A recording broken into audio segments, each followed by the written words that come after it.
Hello, everybody. Welcome to Gabbin' the Ghouls, the introductory 30-minute segment of Casual Obsession, the horror movie podcast where we talk about horror movies. During Gabbing the Ghouls, we talk about the movies we just have been watching in between recording sessions and that we'd like to make a brief mention of. If you want to hear, if you're here just to listen to what we think about Exhuma, then skip ahead like 30, 40 minutes and you'll be there. Yeah, we're inconsistent. Yeah. But yeah, let's jump into some ghouls. As is tradition, I mean, Noah typically starts this segment because Noah watches a hell of a lot of movies. Noah does watch a hell of a lot of movies, and I did do that this time too. Oh, I knew it. This is a shock. I had a feeling. This is unprecedented. So, I'm going to hit us with a twofer real quick. Okay. First, I watched The Black Room. Now, my sister of the podcast might remember this instance of us sitting down to watch a movie one day, blindly picking a movie, and it is The Black Room. And it opens up with Lynn Shay having a ghost encounter in her bedroom. This never happens to her. And she's just like, I rebuke you, get away, blah, blah, blah, kind of thing. That's right? the right stuff to say. Of course. And Power of Christ compels you, etc. It does. And then it cuts to her granddaughter who's there, and then you find out that the demon haunting the house is a fuck demon, and it's very horny, and it pulls her top down and licks her nipple, but the demon isn't there, okay? This is so right at the beginning? Right at the beginning. Oh, wow. Super close up on this woman's breast with the nipple moving around from the invisible ghost. So we immediately stopped the movie, obviously. Because I'm like, I have no idea what this movie was like. I do not remember what we watched instead. Yeah. Right. I have no idea. Oh my god. So that happened. And then I watched it on my own later. And Fire by Arthur Brown plays during a flashback because they had some hippies come over to just do hippie shit. And part of the hippie shit that happened was they summoned a sex demon for some fun, and then someone broke the circle, right? And the sex demon was Arthur Brown? No, even better. Arthur Brown was one of the hippies. Oh the song comes on, and I'm like, this sounds like Arthur Brown. Oh god, this is fantastic. Oh, it is. And then then he walks on screen. I'm like, that looks like Arthur Brown. So that's the only thing I've remembered about this movie for the last, like, I don't know. I was going to say 10 years. This movie released in 2017. I watched this movie when it was brand new, apparently. Holy shit, again. The man, firstly, he's looking really good for a man who I assumed would have been dead by then. Yeah, he's been going since like the fucking 60s, hasn't he? Like... Mm-hmm. There's a reason he's this character in the movie. Anyway, I watched it again recently just to see if it was as bad as I remembered. It kind of is, but also you do know exactly what you're getting into from the first steps. So, like, if that's what you're into, that's fine. But the movie that autoplayed immediately after, okay, was called Darkness Wakes. Sure. Now, I say it's called Darkness Wakes, but if you look at it on Tubi, it's not called Darkness Wakes. It's called The Sitter. And that's the movie that booted up for me. And it has a better poster. It looks a little bit better. Do not be deceived. Darkness Wakes, same year. It came out the same year as The Black Room. And it played right after The Black Room for a reason. And that reason is it sucks ass, man.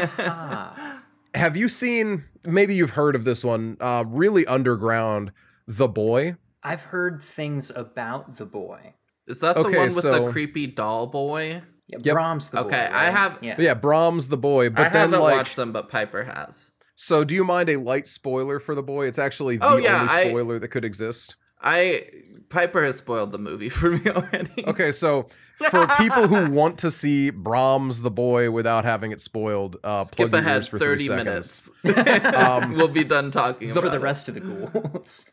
The person is sent to take care of the doll, right? Right. And then it turns out that the parents left to, like, kill themselves or something because they're so ashamed of their lives or whatever, because the son is still alive living in the walls.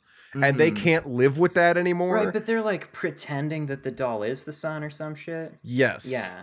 But then the sun comes out and it's like, okay, whatever. Darkness Wakes, aka The Sitter, is the same plot. I need you to be so real for a second. Mm-hmm. What is this movie actually called? Both. It on Letterboxd is called Darkness Wakes. On Tubi is called The Sitter. Tubi always this has like the wrong title. This is a thing that they do a lot. Well, was this like it is one of their alternate titles? Live, Die, Repeat situation where when it first came out it was Edge of Tomorrow, but then when it came out on DVD they rebranded it? Oh, is that what happened I don't with Edge know. Tomorrow? Some movies just have different titles that they like sometimes like, go by. The Sitter could be the UK title. This is a definitively UK movie. Well, also though, lots of times it is pretty much exactly what you described, where the movie comes out and does the festival circuit with one title, but then somebody like with The Black Coat's Daughter, it was originally called February, but then A24 picked it up after it finished doing festivals, and they wanted to change it to something else, so they changed it to Black Coat's Daughter. Similar thing happened to George Romero with The Crazies. It was originally called Codename Trixie. And that's what it is. That's the title drop that it still has when you find it streaming in certain places, like Tubi. Yeah, this is The Sitter, Charlotte Wakes, or Darkness Wakes, depending on. It's got 4 titles. That's anyway. It has the several. boy.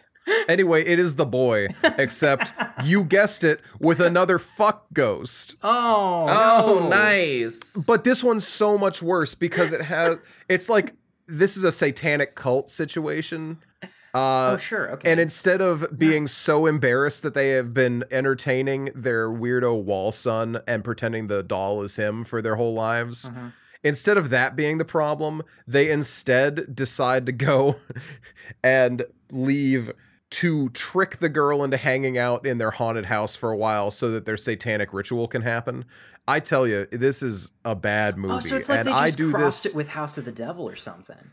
It's rough. So I do this for you, the people, not you, the host, but you, the people listening today. I did this for you. Don't watch either of these movies. They're really not worth your time. But you know what is worth your time? Bloodshot. Vin Diesel's movie Bloodshot. I'm so in I don't already. know. I don't know anything about the comic this is based on, all right? And it is based on a comic. Oh, good. But the idea is that Vin Diesel is like one of the best soldiers in the world, and then he gets killed on a mission, right? And they bring him back with nanobots. Hold on, wait a minute. This is a Mass Effect Riddick AU? His blood has been replaced with nanobots All of that heal him constantly. Yes, they heal him constantly. This is Jason X. What the fuck? It's so... Listen. It's on Hulu in the US right now. I don't know where it is for you, Emma. Okay. Probably But Disney Plus. I was sitting down ready for this movie to be the biggest sack of shit I've ever seen. This movie kicks ass. It was so goofy.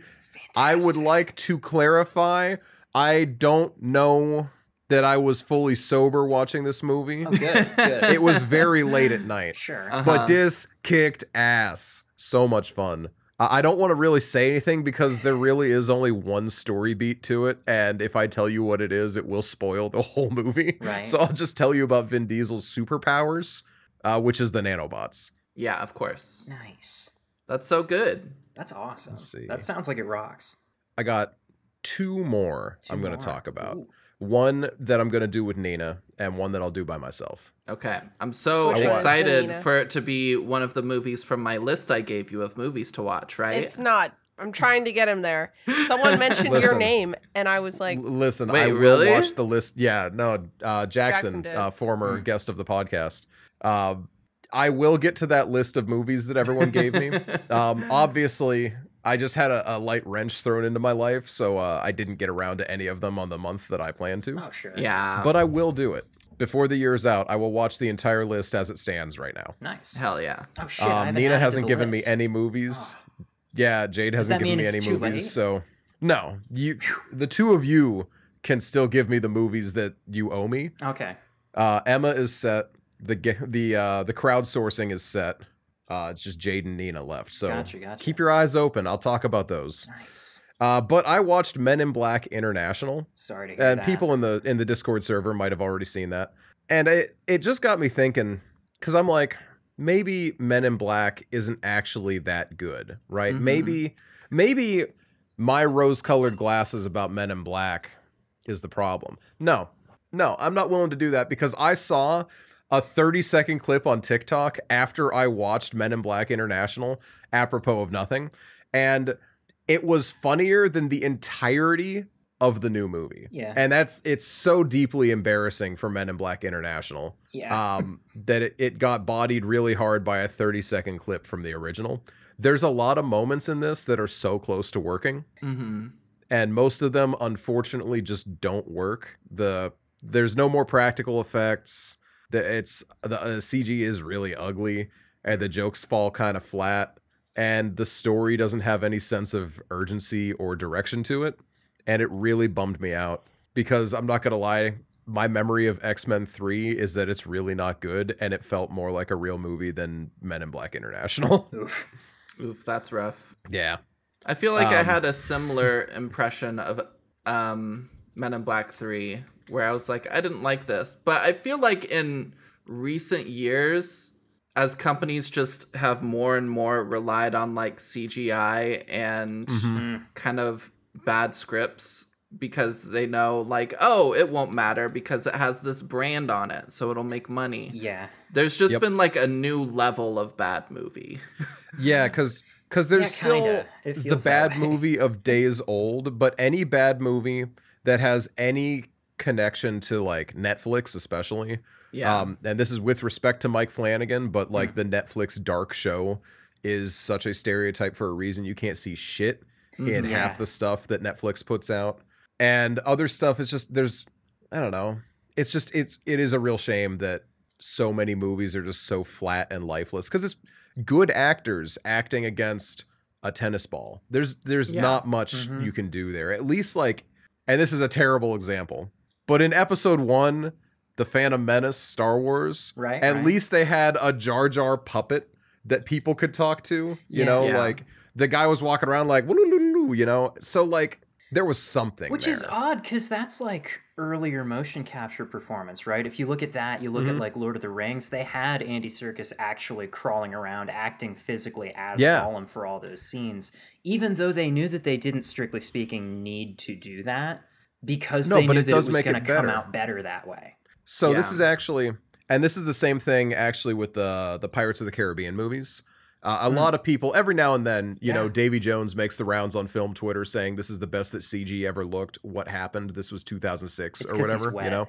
That does you a lot of favors, because he's so wet. It's not just because he's wet. It's not just but that, it's because there's been so much of a push toward the fix it in post mindset.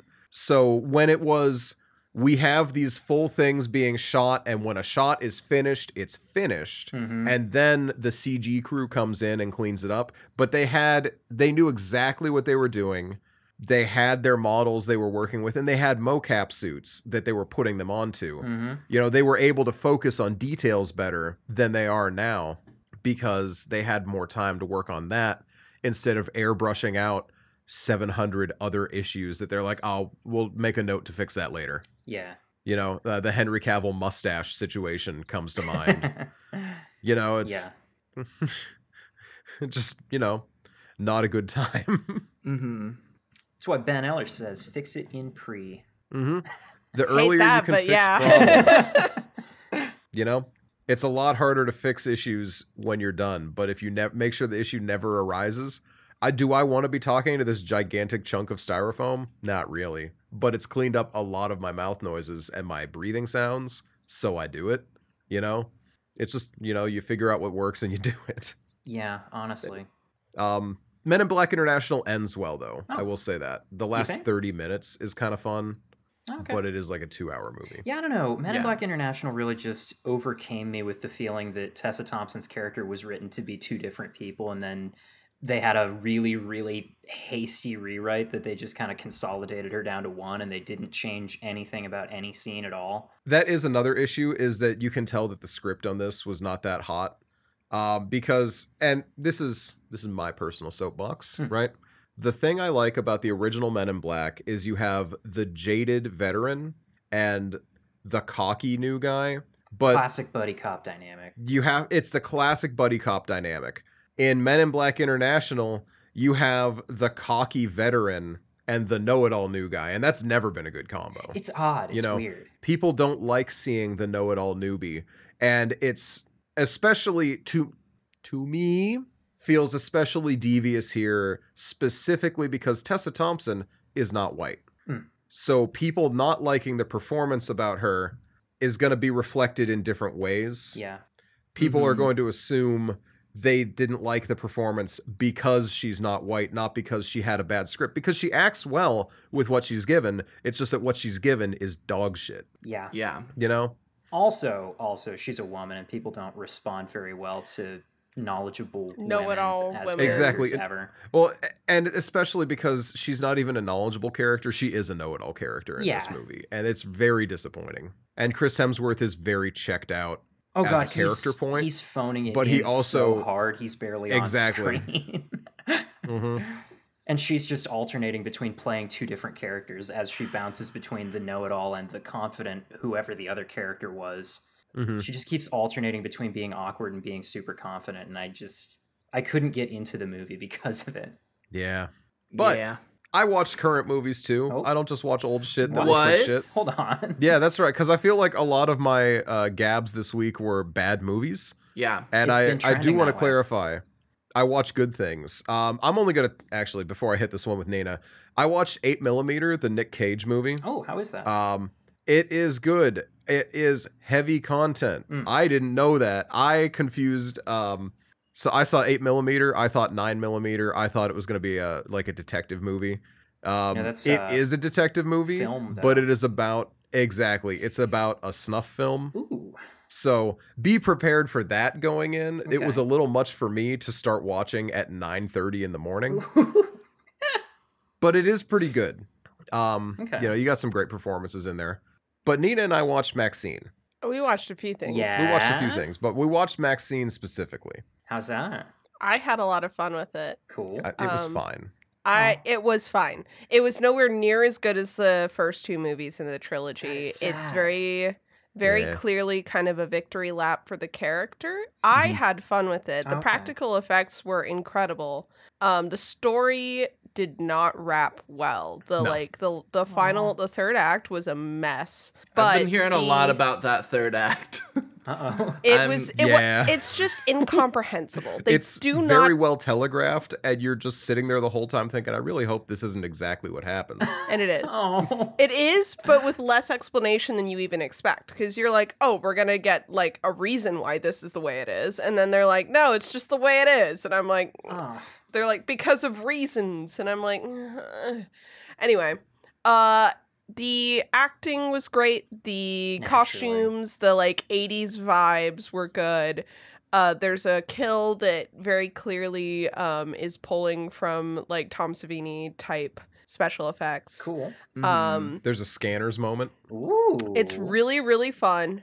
So I would definitely say watch it. It's worth watching, but it's nowhere near as artistically grounded. I would say. It doesn't have the artistic integrity of the first two. What I will say is, you can tell that the passion for this movie went into nailing the look of the 80s, because the world looks good, the costuming looks good. Like Nina said, there's a lot of moments where it looks like it was shot in the 80s as well, and I really, really liked it. It looked really, really solid. The neon saturation everywhere. Everything was grimy and nasty. It was really fun to look at. And Kevin Bacon plays possibly my favorite on-screen weasel I've seen in the last several years. Most Noah-coded character I've seen on screen. Oh my god. Yeah? Let me find this man's name, but it's something like John Labatt or something. Oh, of course I didn't write his fucking name down. Now I have to find. Yeah, John Labatt. What a fucking shithead. Oh my god. I loved Kevin Bacon in this, which, I don't know. He was a really good time. Oh shit. I'm looking at pictures of him right now. Yeah, that's, yeah. Oh, he's got the look. He's got 2 gold teeth but they're not like symmetrical. He's got a nasty accent. He's got a nasty suit. Well, I'm looking at his hat right now. He's got the bad guy hat. Oh, yeah. If there was only one good thing about Maxine and it was him, the movie would still be worth watching. But there are more than just him to watch, so, you know. Hell yeah. We also watched a couple more movies together. Take it away, Nina. We watched Kinds of Kindness. It's I've heard an anthology. 2/3 of that movie is good. I think that it works cohesively. I would say 3/3 of the movie is good, but you have to be ready for it to be a kind of a fucking weird time. It's weird and it's uncomfortable, but it definitely was.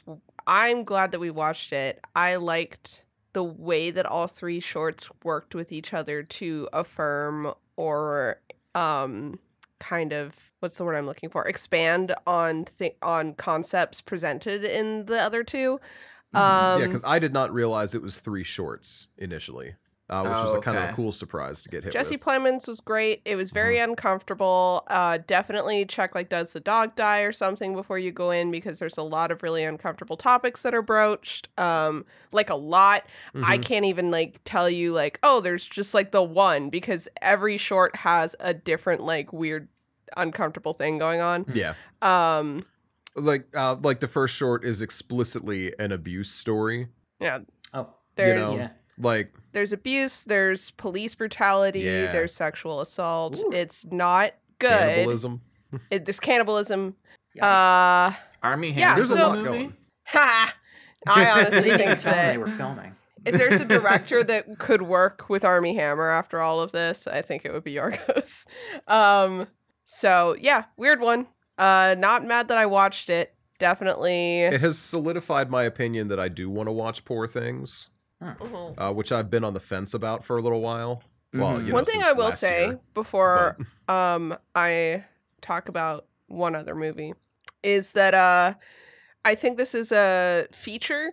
The dialogue is directed to sound like someone's reading an audiobook. All of the characters say their dialogue very stiltedly and very, like, over verbose. Okay. And I found that very interesting within the context of, like, the anthology itself and the kind of surrealist vibes. So very interesting. Okay, that's interesting. Yeah. And then we also watched Civil War. Yeah. Which the Captain America movie?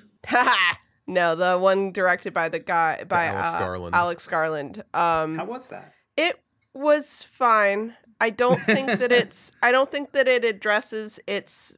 I don't think that it. There are two possibilities here. Either it's a confused messaging throughout the movie, like it doesn't quite know which thing it's saying, or it's bad and I disagree with the messaging. Those are the two options, because the way the movie ends, to me, feels like it fails to address some of the more obvious conversations that are had when it comes to ethics in journalism. And it feels like it kind of treats its thesis as like a foregone conclusion without actually... It has so much pretty stuff going on. It's a beautiful movie and a lot of the scenes are really pretty. But it feels like it just doesn't actually address the arguments that it seems to be against, right? It feels like I'm saying something and I'm like, okay, but who are you talking to? I'm trying to figure that part out. And then secondarily, I think just kind of as an apocalypse movie, it did a couple things that I was frustrated by, which is that I don't think it paced its kills very well. It introduced a couple characters and it was like, it's like a zombie movie in a lot of ways because they're doing this like cross-country road trip during the apocalypse and everyone they meet is hostile, right? And they introduce these two characters, these two non-white characters, and then kill them off in the next scene. Oh. And it's very clear that there are non-white characters. There's a non-white character on the main cast, and it feels like they needed to show that these bad guys were racist, but didn't at this point in the film want to kill off their non-white main cast members in this way. So in order to drive that home, they had to hastily introduce some characters to then kill them off. So I feel like if they had introduced them even like earlier in the movie, they're mentioned to have been at a hotel with the main characters, but we didn't get to meet them. And I feel if it had like been as simple as seeing them there and getting to meet them there, it would have gone better. But as it was, it felt, it just did not feel effective in a way that and we don't have to talk about this now. I felt a lot of movies recently that have big things they want to say have not felt super effective. It feels like a lot of creative people are rushing themselves with the stories that they want to tell. And I feel this way specifically about Alex Garland, because I look at Ex Machina and Annihilation, and then I look at Men and Civil War, and it feels like, and this is something I've seen with other directors and storytellers as well, but it's very noticeable with Alex Garland, where it's like, it just feels like I know you're trying to say something, and I know you're capable of saying something in a really articulate way, but if it's just because of pressure studios are putting on him, it's just not getting there. So that was really frustrating, but beautiful film. Acting was great. But yeah, it didn't land for me. Have you watched Men?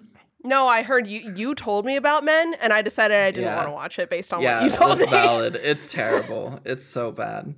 I think, I don't know, when directors / writers start having multiple misses in a row that like miss like pretty heavily, I think less of like, oh, it's probably like studio interruption or whatever else, and I more think like this person like potentially grew up and kind of entered the industry of having like a couple big movie ideas that they really wanted to do, and they spent years kind of like thinking about those things. They finally got to make them. They were super successful, and then they were handed keys to the kingdom, and they're like, okay, what do I want to make next? And then they like rush into an idea, and they don't spend the same amount of time kind of like thinking and exploring these concepts as they should. That's true. My dad has had this theory about like musicians forever. He's like, your first album's always going to be good, maybe even the second, but everything after that is a studio album, and you might have a couple good songs, but it's all gonna suck. Yeah, that makes sense. I feel that. I think with Garland, what I think it is that maybe he should just stop making movies. There are other creators that I feel that way about, or just take their time and wait till they have a good idea to make another movie. Yeah. Because I don't mind like an M. Night Shyamalan just popping out whatever the fuck is on his mind. But like, I think some people are good at that. Yeah. Some people are able to conceptualize whatever's on their mind. And some people need a lot of time to think about and iron out their ideas. It feels very clear to me that if Garland really does want to keep making movies that say something, he needs to actually pick something he really, really has something to say about, and not just whatever he thinks would make a good movie concept. Yeah. Because, I mean, with like his last two movies specifically, they both feel like topics that he necessarily isn't the one that should be making that. Right. Like 100% is the other thing. It's like, who are you to say this about like journalistic integrity, Mr. Fiction movie maker? And also in the context of America kind of politics. Yes. Where's he from? He's English, is he not? He's English, I think, yeah. Oh, yeah, And then his other one being like, me as a man, I'm going to make a movie about like men and inherited violence and like all these other things. Yeah. And I'm like, it's the same way I felt about Immaculate versus The First Omen, where it's like, this is a story that you can tell, but I'll be able to tell that you have no personal firsthand experience with what you're talking about. Yeah. Yeah, Noah, did you not notice the way that the first line of dialogue spoken in Civil War is somebody saying, well, at least in England, the schools don't look like a Call of Duty lobby? You didn't catch that? Oh, I did notice that, but I wasn't paying attention. Damn. I think that's it. I'm surprised. I noticed a movie on Noah's watch list, or on Noah's review history, that he really loved that he's not bringing up here. Wait. I was expecting. Let me see if I can find it. I was expecting him to mention how much he loved this movie. You watched a movie that you loved, and you're just not going to tell us about it? You dick. You're talking about garbage this whole time, and I watched George of the Jungle, and I had a great time. That's not the one. That's not the movie. Oh, no, that is the one. Jamie, rewind this. Yeah, Jerome, you got me, Emma. I watched The Three Amigos, and I loved it. Hell yeah. Was that Oh, I'm getting the motion. That wasn't it. Let me try one more That also time. wasn't it? Oh. You've got me, Emma. I watched The In-Laws. Which one? I watched. Wait. Which In-Laws? I watched the good one. They're both good. What are you talking about? The original with Falk. Columbo. Yeah. Nice. Okay. All right. You got me, Emma. I watched 2006 Silent Hill again. Okay. Do you not know what movie I'm talking about, or are you extending this? Purposefully walking I am not around purposefully walking around it. I don't know which one we're trying to talk about. It's Ford versus Ferrari. Oh, wait, that wasn't on my list from anyone, was it? It was you left a review for it on Letterboxd talking about how much you really, really enjoyed it. Oh, I leave a review on almost everything. So leaving a review is not singular. No, I was expecting you to talk about it since you enjoyed it so much. I had actually been jumping around it intentionally because I thought that you were trying to bait me into talking about a horror movie. So I was joking with 3 comedies, and then I thought it was Silent Hill, which I watched over the course of 3 days at work before we opened. Incredible. That's the way to watch it, is what I hear. So Ford, it kind of is. Ford v Ferrari. I think this was really, really fun. It is currently on Hulu in the US. Jade, I'd really recommend checking it out. Great Christian Bale performance. Always. Solid Matt Damon performance. Gave me the realization Jesse Plemons and Matt Damon are the same actor. Yeah. They can play the same characters. It's just Plemons hasn't had his Ocean's 11 moment yet to make him matter to me personally. He had other moments that made him matter to me personally, but not in that level. New Ocean's 11 remake where the recasting is that Jesse Plemons is playing Matt Damon's character. Who are we replacing George Clooney and Brad Pitt with? They can come back. Yeah, okay. Yeah. They still look young enough. Nice. It's the same. I'm in for that. Same guys. It's just another sequel. We've recast Matt Damon and that's it. Yeah. Al Pacino comes you'd back, have to... of course. Andy Garcia again, of course. Yeah. See, we got the ideas. Yeah. Robert De Niro. Al Pacino. We're making a sequel to Ocean's 13. Yeah, we're that continues with Al Pacino. Yeah, I mean Andy Garcia comes back, so why doesn't Al Pacino come back? Fair enough. So real. But yeah, I really liked Ford v Ferrari. As Emma probably has seen in my review, I put it on to have background movie while I did other things. Because I'm like, how invested am I going to be in a racing movie set in the 50s, the 60s, somewhere in that ballpark? I don't remember. It is very clear in the movie. I just don't know. Okay. And I ended up being glued to the thing the whole time. There's elements of it that remind me of the serious parts of The Love Bug, which is the part where they actually do the racing, but not the jokey parts of the racing, the serious parts of the racing. But there's a lot of stuff about it and like, the kind of strain that like racing as a sport puts on people. Because, a lot of the time you're not going to think about racing as a sport that you need to be physically fit in exactly. You're like, you're just driving a car. I can drive a car. But like, it's cool to see like the care and the commitment that these people put in, especially since this is one of those like based on a true story things. Oh, okay. The only thing I had to do is you do need to separate your feelings about Ford, the motor company, and everything like that from your feelings in the movie. Like many things like this is definitely like one of those. It also serves to drum up good feelings toward Ford Motor Company, which is an overly online leftist way to look at this, and I am acutely aware of that, which is why I separated it in my mind while watching, but I just also want to say it. Well, unfortunately for you have already committed the cardinal sin of not condemning it hard enough, so you are now canceled. Sorry. So true. So true. We hate to do it to you, Noah.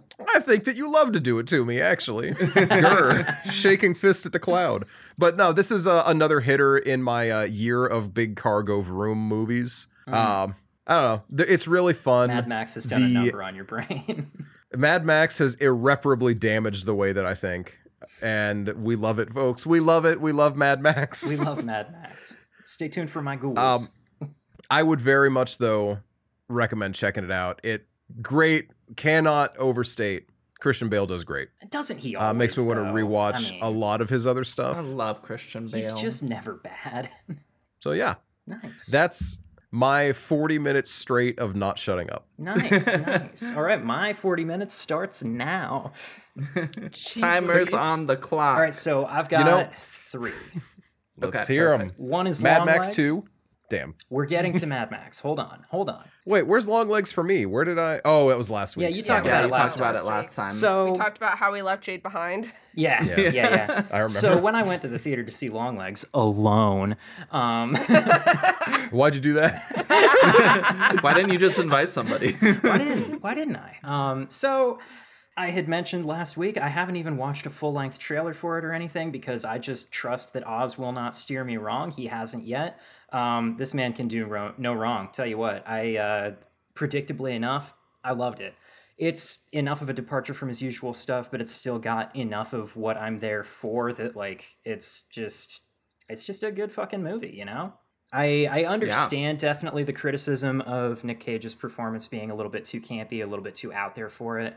And I do feel as though there's a couple of moments that could have gotten dialed back a touch or just been executed in a different way without dialing back, honestly. Yeah. I do feel, though, and I said this in the Discord on the day, I do feel, though, that the character kind of needed to be off. He needed to be too much. He needed to feel weird for the setting. Also, though, something I didn't talk about in the Discord is Micah Monroe's performance is really, really specific. For reasons that will not make sense until later on in the movie, and I fucking love that. She did so good. It's just I was very happy with it. Yeah, there's so much to like in it. I'm always surprised with Oz Perkins movies at how the soundtrack is always doing the thing that I expect the soundtrack in one of his movies to be doing, but it's not always the same guy doing it. Because the first 2 movies that he put out, The Blackcoat's Daughter and I Am the Pretty Thing That Lives in the House, both of those, the soundtrack was done by his brother, Elvis Perkins, who does really, really cool work. And I love the soundtracks of both of those movies. They carry the vibe perfectly. But then, like, Gretel and Hansel comes out, and you get similar vibes in a lot of the soundtrack, and it's carrying the tone in kind of the same way. But that's not Elvis Perkins. It's somebody else whose name escapes me right now. And then Longlegs comes out, and it's a third person, not either of the previous 2, and yet this soundtrack is doing the same shit. I want to know what it is he's saying to these other guys, because I know with the Oh, this is Elvis. Not all of it. Oh, okay. A bit of it is. That is true, and that's definitely I don't know, not like noticeable necessarily in parts of the movie, but like I don't know, you can sort of tell that his fingers are in there, but like he didn't do the whole thing, which is almost more what I would have expected from having watched it. But like I know in the making of like The Blackcoat's Daughter, they like communicated really, really minimally about making the soundtrack. He was kind of just making stuff independently and just sending it over and being like, hey, is this good? Could you use that? And Oz just kept being like, oh yeah, that's perfect. Keep doing that. And that's how that movie came together, soundtrack-wise, which is kind of crazy, actually. But, like, I don't know, is he just telling other people, go listen to Elvis Perkins and do that? And if that's the case, why hire other people? Right. In any case, though... Because they're cheaper. Yeah, I mean, that could be it, actually. In any case, though, really, really good. Want to watch it again. Want to watch other stuff that it reminded me of. Just good shit. Loved it. Which brings me now to my other 2 ghouls, which are related to one another. They are Mad Max 2, The Road Warrior, and Mad Max 3, Beyond Thunderdome. Let's go. The Road Warrior, tell you what. I was not super into the first Mad Max, right? It wasn't doing what I kind of expected from a Mad Max movie because I entered the series with Fury Road, and that's just wrong of me, of course. That's my problem. But... yeah, how dare you? It's an actual crime. I could be arrested for admitting this on the air. But then I watched The Road Warrior, and it's actually doing way more of the stuff that I'm, like, there for. It's got some scenes of, like... truly incomparable stunt work. Oh my god. Oh my god. The whole ending sequence is fucking insane. Like, holy shit. And that's not even to say anything of like the siege of Gastown scenes that you get earlier on and shit. Like you got guys on motorbikes like jumping over trenches and shit, over barbed wire.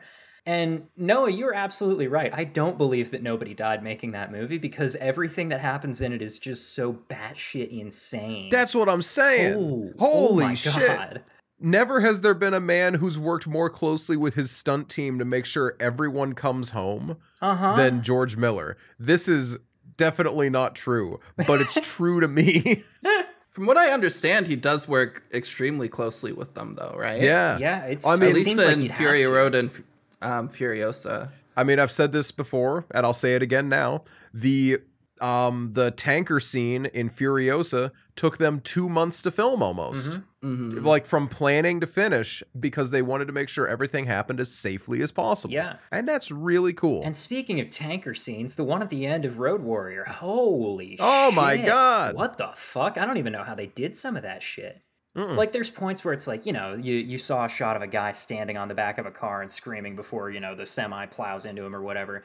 And as the crash is happening, you can tell, of course, you know that somebody just, like, threw a doll into a car wreck that was happening, and that's why you see that body flying out of it and stuff.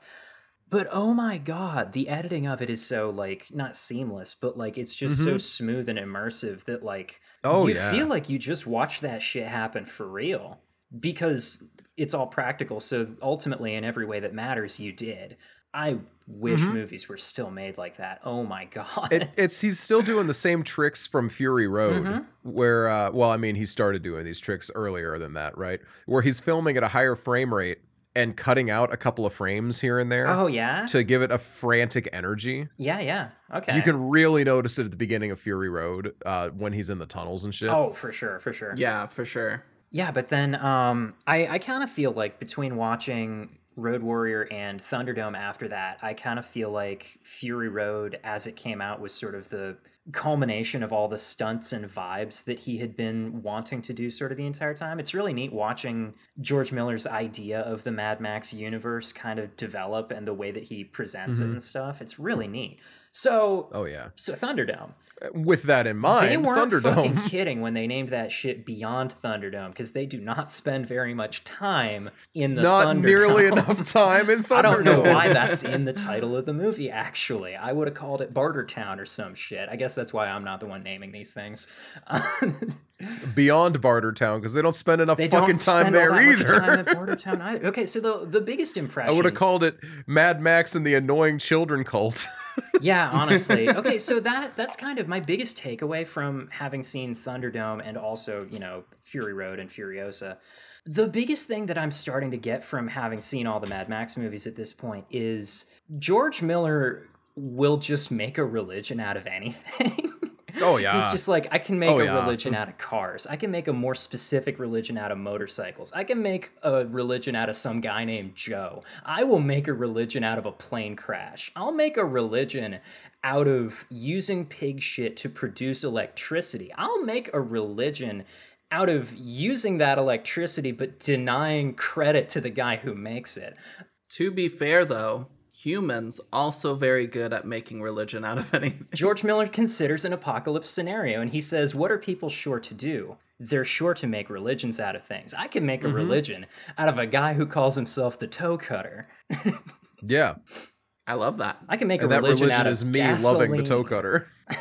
Guzzling, I believe you mean. And this is a companion religion that overlaps with the separate religion about cars and engines. It's just really good. It's just so cool. It makes me wish there were more of these movies. So last time I said there was going to be a scene with some motorcycles riding in the sand and that you would know it when you got to it. Is it the one... Do you know what I meant? Is it the one where the dirt bike guy jumps over all of that barbed wire into Gastown? Because that's the one that sticks out to me. That's the cool stuff. That and any of the wreck But there's scenes, this, oh my there's God. this sick-ass shot where there's like 3 or 4 motorcycles going over the top of a dune. Yeah. And the back one kicks up a perfect spiral of sand off the back wheel. Only the back bike. And it's a perfect spray of sand that like spins in a spiral behind him as he's going forward. I don't know how I missed this specific shot. I don't, because like, oh my God, because anytime you must that have looked we away get when the it big happened. pack of vehicles on the screen, I was like glued to that shit because I love the way it's all shown from such like a distance and shit. Like, you know, yeah, they just had a bunch of guys down there being instructed by a walkie-talkie to fuck around, right? All right, guys, I know you're half a mile away, but let's advance. Get it going. Yeah, no, so this was during the advance to Gastown. So you might have just looked away for a second because it is like a 3-second very hit. Quick. Well, and there's so many like big, what feel like could be big significant moments if you're just watching vehicles through all that. It's just, God, it's incredible. Yeah, it's just the way it kicks the sand up. It's really cool. Mm-hmm. I don't know. Yeah.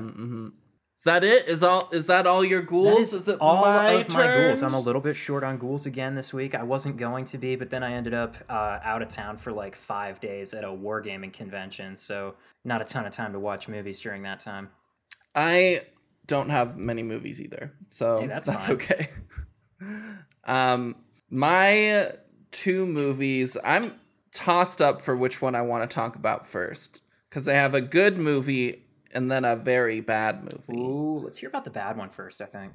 I think so. So I watched Ghostbusters Frozen Empire.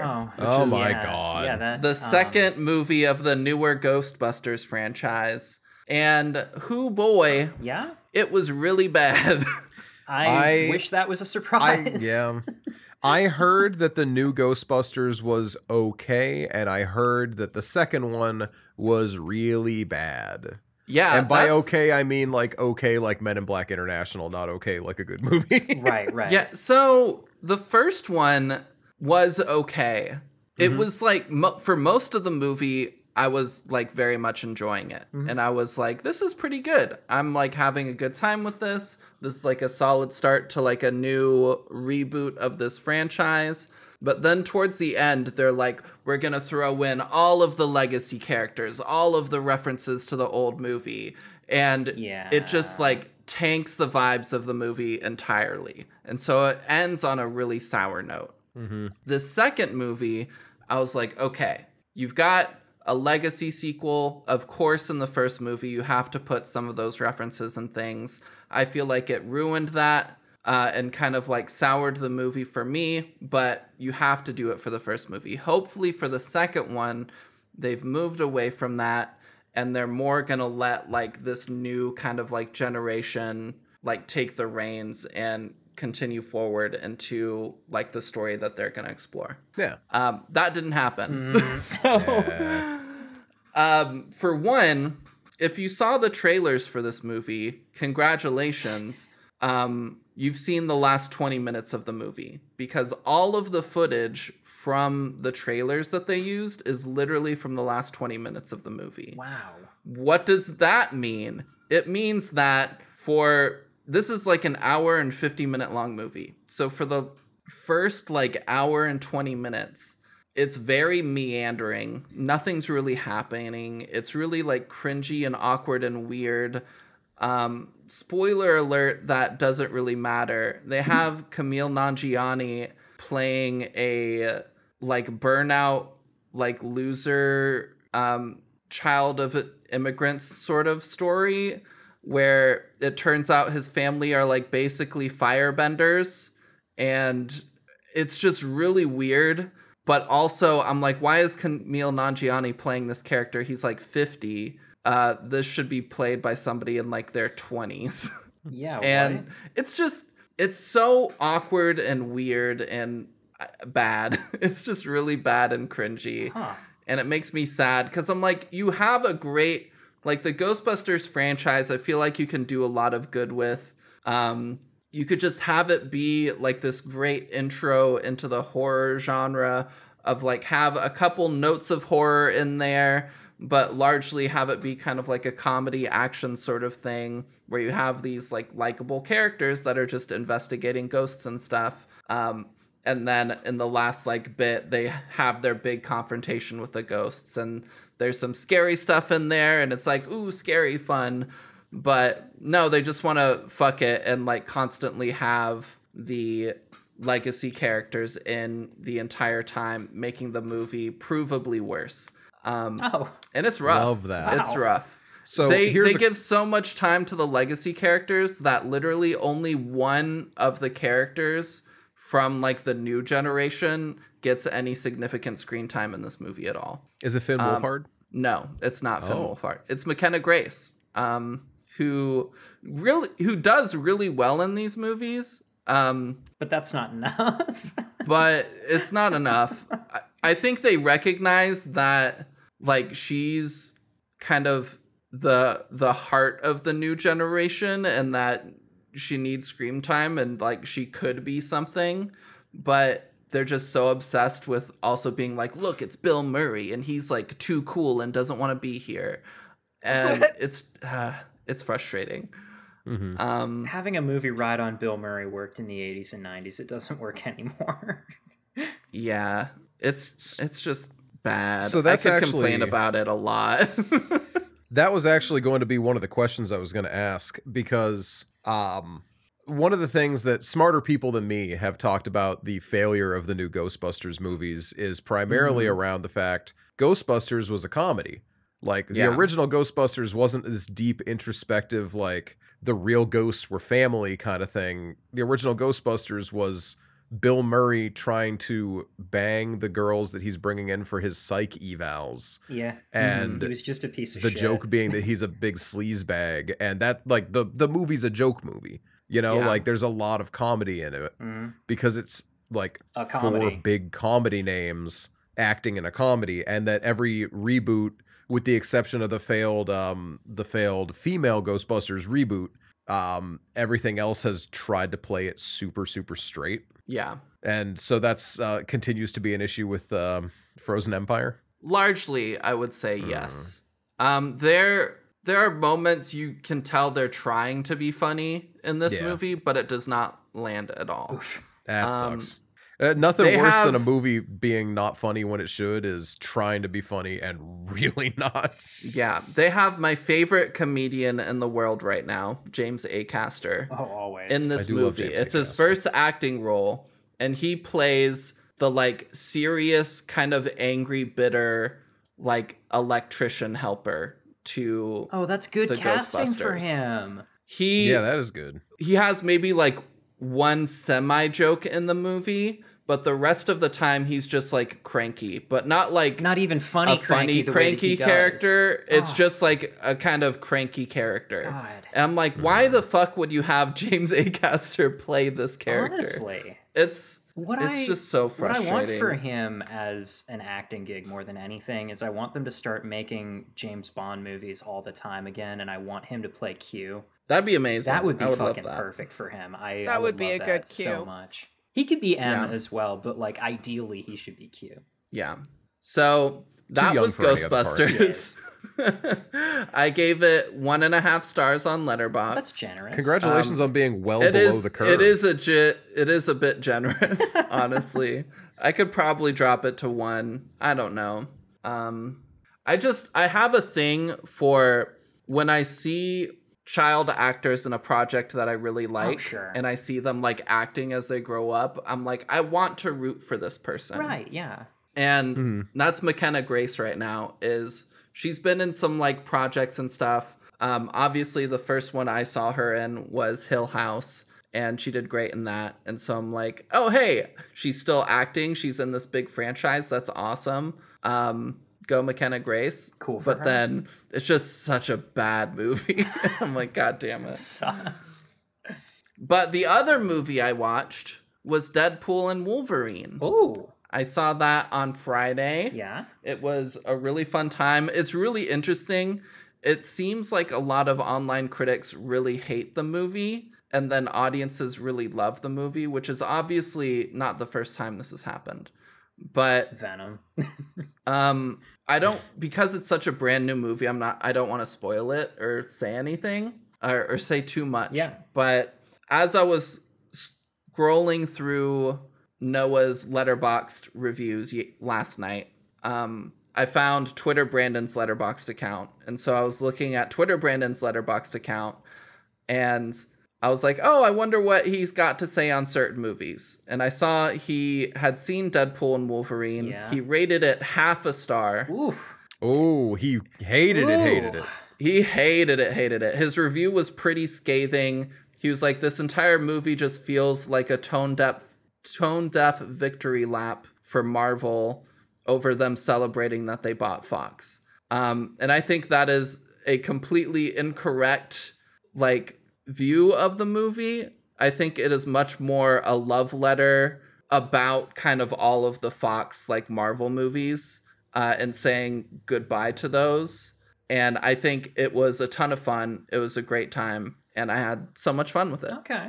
I rated it a solid 8.5 out of 10. Nice. All right. Yeah. But those are the movies I watched, and finally, we have finished our Gabbing the Ghouls segment. So And it only took an hour. It only took It like only took 50 minutes. slightly less than an hour. Oh, yeah. We'll Yeah. cut a little bit out of that, but I could cut 30 minutes out of this bad boy by cutting out most of what Noah said.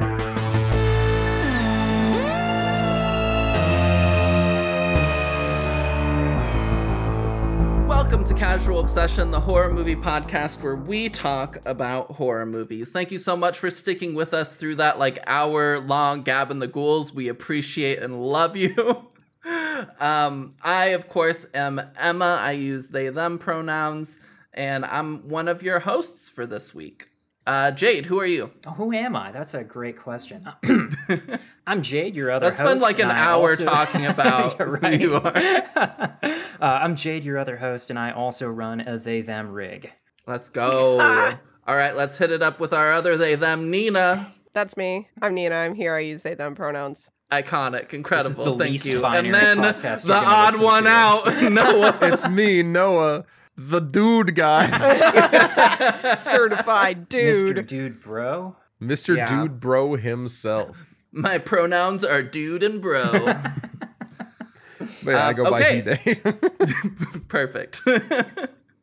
So this week we are talking about the Korean horror film Exhuma.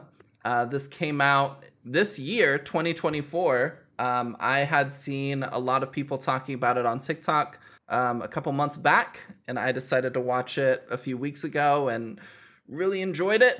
And now I'm forcing everybody else to watch it. So haha.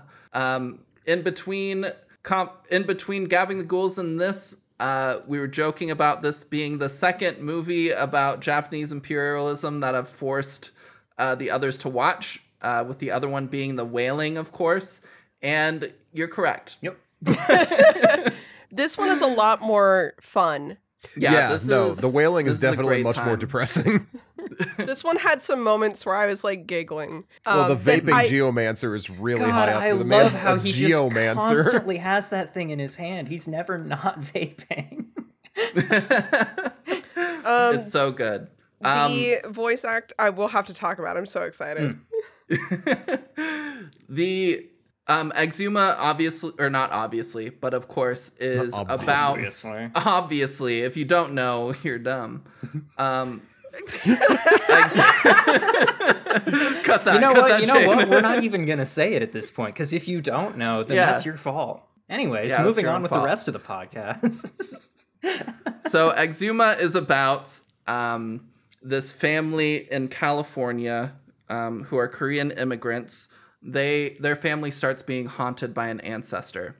So they hire some shamans and some feng shui experts to basically purify the ancestor's corpse and release it and purify the gravesite and everything so that they stop being haunted by it. But that opens up a whole can of worms, and that's where I'm gonna leave the little introductory segment to the movie. It is a can of worms. This is a great time. Yeah. It is a love can worms. of worms. Didn't know you liked watching worms. Noah, I am from very Lost curious. What was the critical reception to this movie? How were people feeling about it? All right, so I got IMDb with a 6.9 out of 10, Rotten Tomatoes with a 93%, 2 weeks in a row with a 93%, Hey, Oh, let's good go. numbers. Metacritic at an 80%, Okay. and a 3.6 on Letterboxd out of 5. Okay. Nice. So I got 2 critic reviews this week. One, our very own Twitter Brandon, Let's and go. the other one, Meagan Navarro, writing for Bloody Disgusting. Hey, all right. Okay. So she actually gave it a number rating. No Ebert this week. Sure. Foreign horror is not generally gonna be covered in stuff like that, which is a shame because, not to spoil anything about me, I think that this is one of the nicest looking movies of the year. Oh God, it's got like, such not a nicest looking horror movies, because it is one of the to it. It's like this and The God. First Omen are probably the nicest looking horror movies of the year. But this is also just a really good looking movie. So Yeah. But that being said, Bloody Disgusting, they know about horror.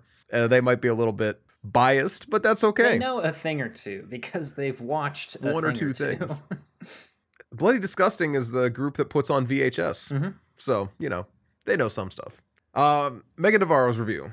Jae Jang breaks the story into chapters, which is a helpful move considering how ambitious this dense narrative becomes. Superstition, spirituality, and rituals kick off the strange chain of events. But the more revealed about the mysterious grave and the more horror it unfurls, the more Jae Jang dips into his heady metaphor of historical horror and how the past has shaped and divided the present. It's not homegrown horror here, but commentary on Korea's residual trauma and tenuous relationship with Japan and reckoning with its ghosts. Supernatural horror has rarely been this cool or wild. Exhuma features one of the coolest new horror movie monsters, of sorts, to come along in a while, but you'll have to be patient getting there. The first act's approach to folkloric horror and cleansing rituals calls to mind South Korean horror movies like The Wailing, but Jae Jang quickly shifts gears, broadening the horror to also include possessions, ghost-induced scares, and physical manifestations of past historical trauma in the most gonzo way. It's occasionally violent and bloody, always atmospheric, and stunning in cinematography and composition. While its story is so dense and it threatens to run away from the filmmaker at moments, the extremely likable characters and a sense of horror fun ensure it never derails right up to the thrilling finale. 4 out of 5. Yeah, that's a good review. I saw somebody, as I was scouring Noah's Letterboxd account, I saw somebody, it might have been friend of the podcast, not really, Mike Flanagan.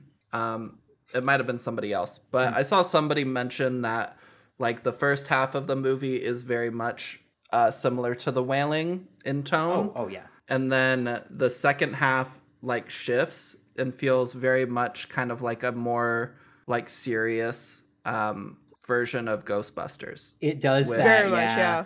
I feel is accurate, and I love it. Yeah. Especially after watching a really bad Ghostbusters movie. Yeah. It definitely, that's such a good way of putting it.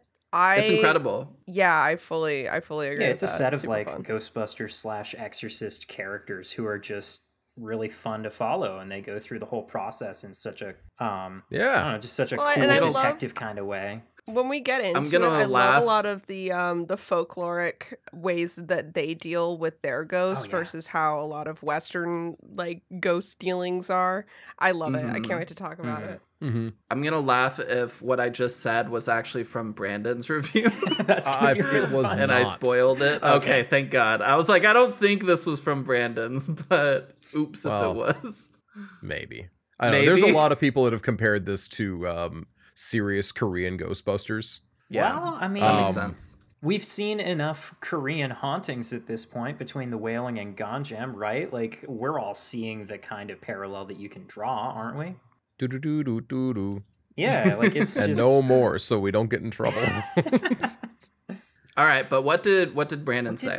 So Brandon says, was settled in for something dread-inducing, which is definitely what the first half gives, but then it just becomes an almost entirely different, much wilder, parentheses, and lovely experience, experience. The only way I can really describe what this is like if you settled in for The Wailing, many have made this comp, but it's superficial at best, in my opinion, and then halfway through, it turned into Lam Gyai Kai has directed Ghostbusters. Yep, okay, that's who I got it from. Okay. There it is. Fully blown away by Kim Go-eun in particular. Her role requires her to be bigger than the other three leads, and she brings such an honest emotion to all of it. It's really kind of remarkable. Real good shit.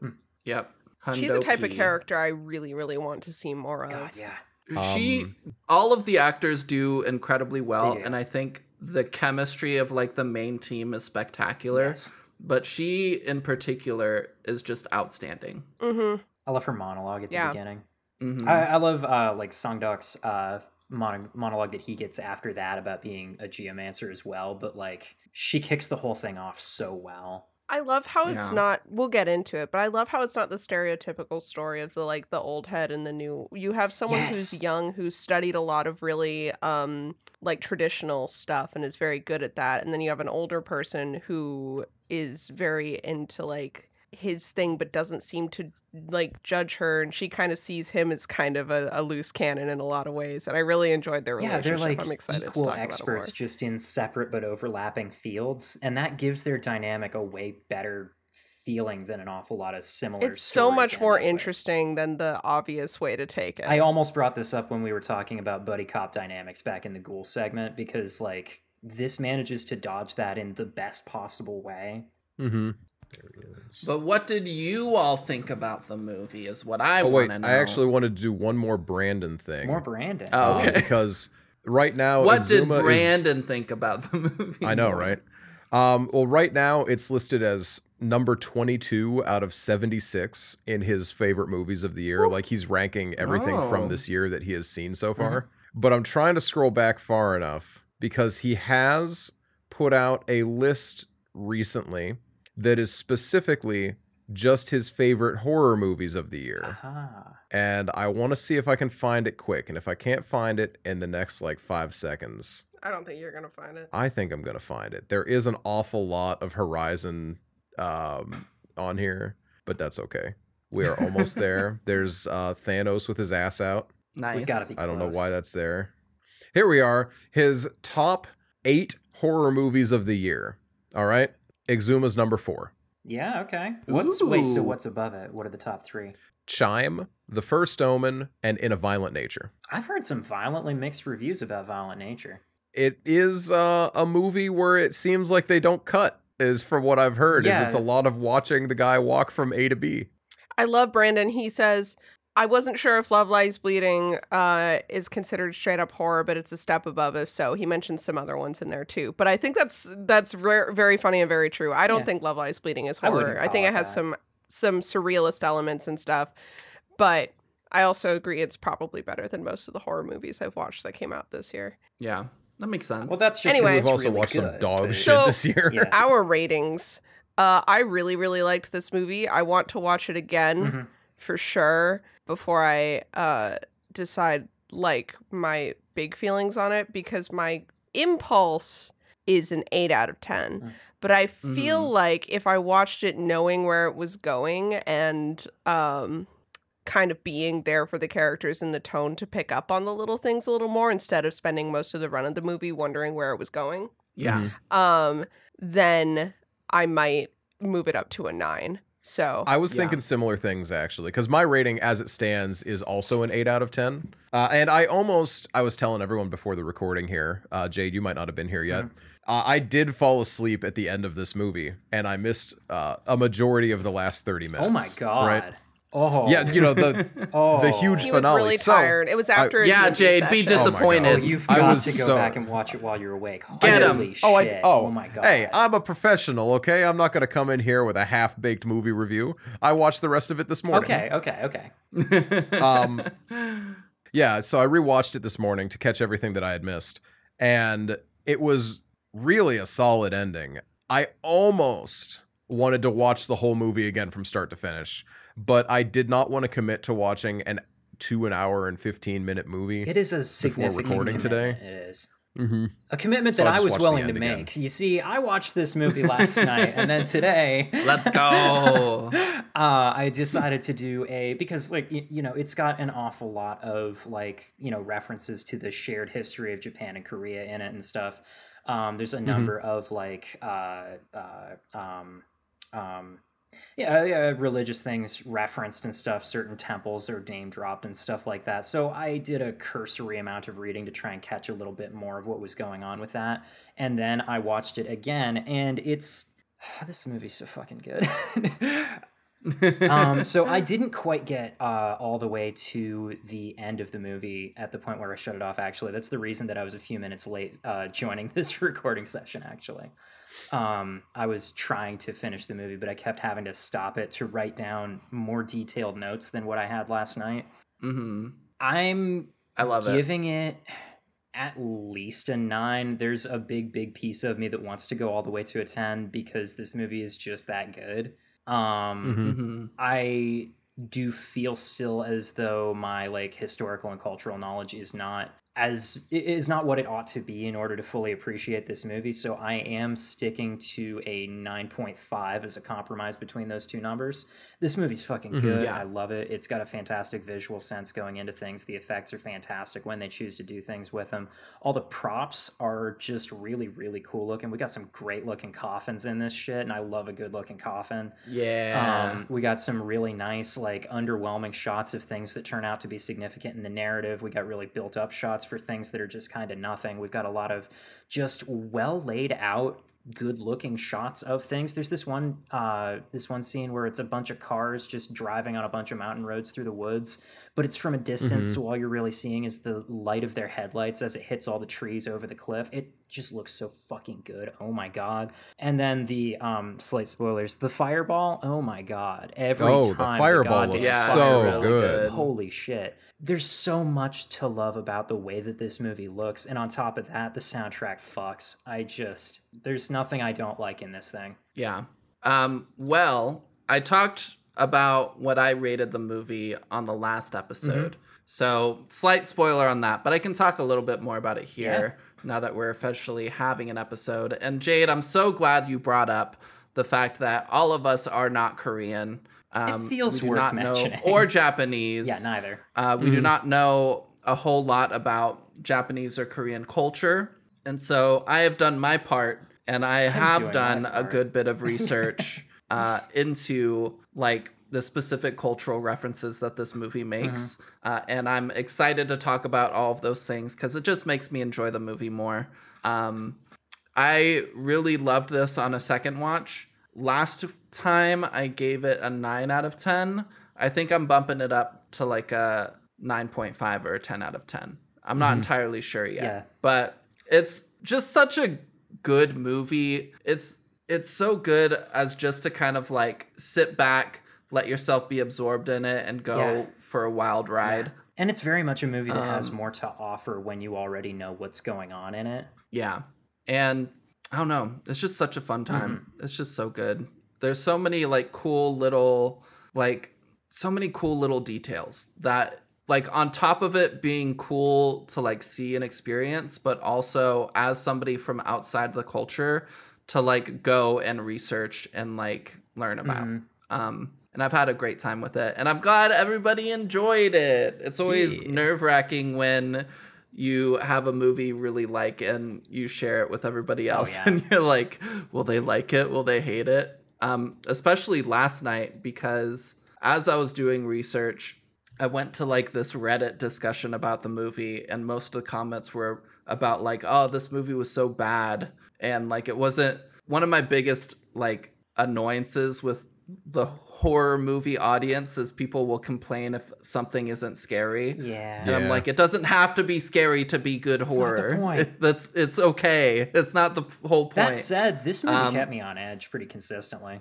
It did. It had a really good atmosphere. And you know, and that's I think one of the important things about this is that once again, you don't need to be scared for a thing to be horror constantly, right? But also there's something to be said for people who like, and I think this is one of the things that I've cracked about movies that are horror movies that Brandon actually likes, is movies, and these, in fairness, bad movies do this. Movies that think that you have to be afraid 100% of the time is a trait of bad movies. There's good movies that manage it, but it's a generally bad movies thing.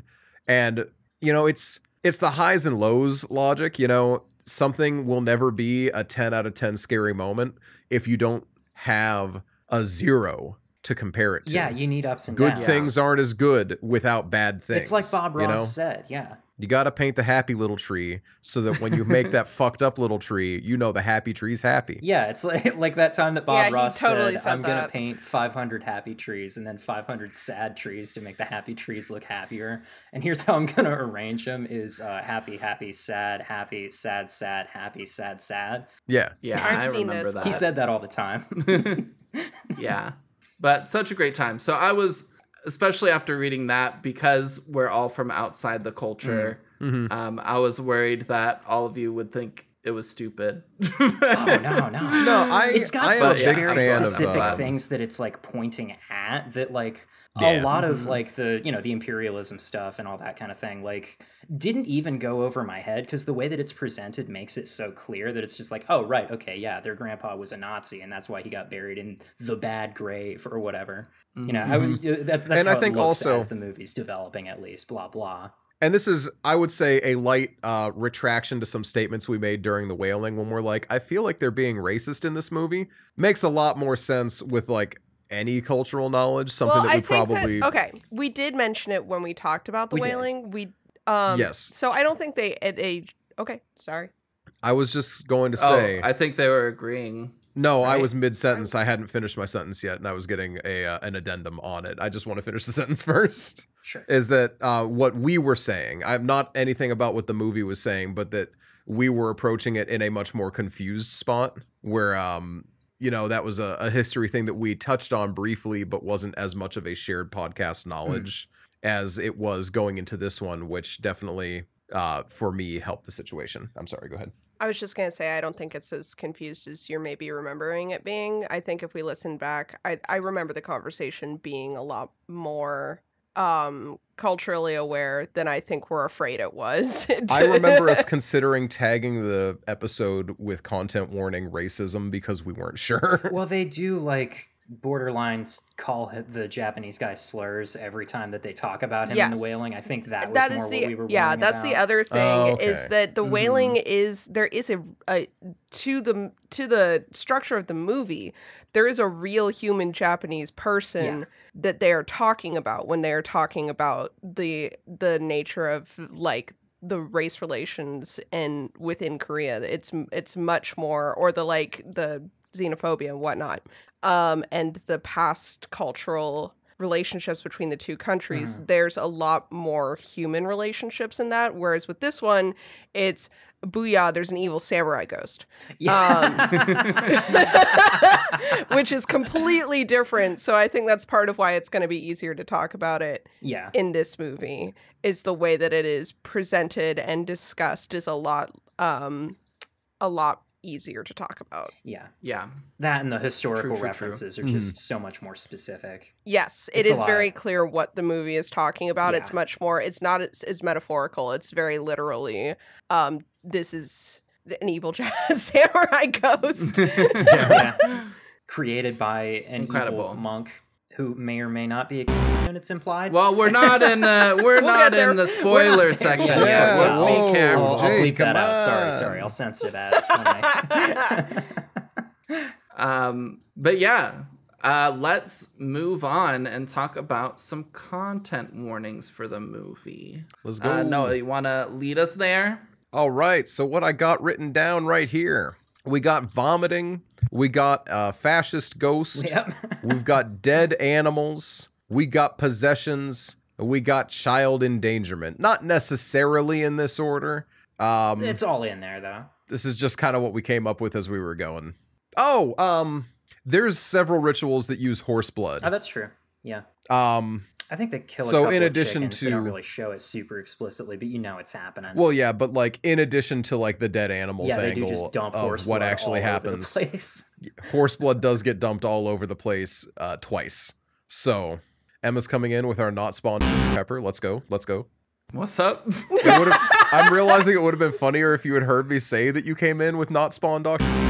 But now I have to censor you saying Dr. Pepper twice and me once. Okay. Dang. I had this very funny bit idea that I was gonna say, proclaim that we were being sponsored by a product, like for instance, this drink I'm drinking, right? Sure. But that I would keep name dropping it and saying things about it, and you would just have to keep redacting everything I said. And the end would be, we're not actually sponsored by this, but company. Just think how cool it would. And you would, of course, censor the company name as well. Out every single time. So you're just like, talking about imagine how good this ad read could have been for you. But it's just some like peppy music and also an entirely redacted sales pitch.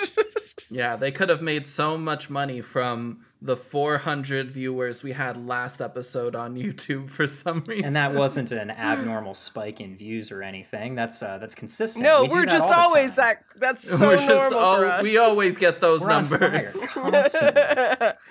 If the first episode of ours that you listened to was The Devil's Candy, hello. Hi, it's nice to have Devil's you. Candy Thanks viewers. For coming. Were we at scary rating? Is that what's happening? I believe that's where we're at now. Yeah. We have warmed some content, and we're ready to keep moving. Yeah. I think this movie isn't overly scary. There's a lot of like blood. There's some like striking visuals and things, but it's not going to give you nightmares. Keep you up at night. It's not going to give you nightmares. The first half of this movie that people are like comparing to The Wailing and talking about like the tenseness and all of that is like a tad bit scarier. It's got some great creepiness. But it's got some great creepiness, some great tension. I would maybe give it like a 2 out of 10. Okay. And then the second half, it's not, there's still like some tension. There's still some scary imagery and all of that. But it's kind of like where in a scary movie, once the monster reveals its face, it's not as scary. And so you have that for like the second half of the movie. And so it's not as scary. It's maybe like a 1.5, but still a great time. And I love it. Yeah. And even with that reveal, it's still very much like, oh shit, you know? Yeah, for sure. So with all of that out of the way, we're going to go into our spoilery section. As I've been doing, I'm just going to read the Wikipedia synopsis. Of course. Because there's a lot going on in the movie, and I figure this is just better than me trying to ramble it off. After that, I have a few like cultural things that I would like to point out, and so I'm gonna be talking for a while. Is what I'm saying, and I apologize, everybody, but there's gonna be some good stuff. Okay, plot synopsis. Renowned Korean shaman Hwa Rim and her protege Bong Gil are enlisted by a wealthy Korean-American family to identify the mysterious illness of the family's newborn son. Hwa Rim uncovers the curse to be a grave's call, a vengeful ancestor spirit haunting them. The family's patriarch, Park Ji-young, entrusts them to relocate the grave to appease the ancestor, his grandfather. Hwa Rim enlists colleagues, a feng shui master Kim Sang-duk, and a mortician, Young-gun. Sung-duk specializes in selling burial locations for the wealthy, while Young-gun owns a funeral home. During their first encounter with Ji-young, Sung-duk becomes wary when Ji-young insists on cremating the grave, which is located in a remote mountain near the North Korean border. Sung-duk backs out, sensing sinister energy. However, Hwa Rim convinces them she can perform a ritual while the grave is dug to avoid the curse. Ji-young tells them about a famous monk named Gisune, who, in order to assuage grave robbers, provided the grave location for his grandfather. Hwa Rim and Bong Gil perform the ritual, and the excavation proceeds smoothly. But when cleaning up, one of the gravediggers severs the head of a human-headed snake, which triggers a bad omen and rain. Young-gun insists on cremating the coffin once the rain stops, so they store it at a nearby hospital ward. The local custodian, hearing rumors of a treasure in the tomb, greedily opens the coffin and thus accidentally releases the vengeful entity inside, Ji-young's grandfather. The entity targets his bloodline, killing Ji-young's parents and Ji-young himself. The grandfather, revealed to be a Japanese loyalist during the Korean occupation era, is tormented by his improper burial. Sung-duk cremates the coffin before the entity can kill the baby, abolishing the curse. Months later, Young-gun informs Sung-duk about a gravedigger who becomes disturbed after killing the snake. He revisits the gravesite and discovers the head of the snake, along with a second burial site for a 7-foot-long standing coffin.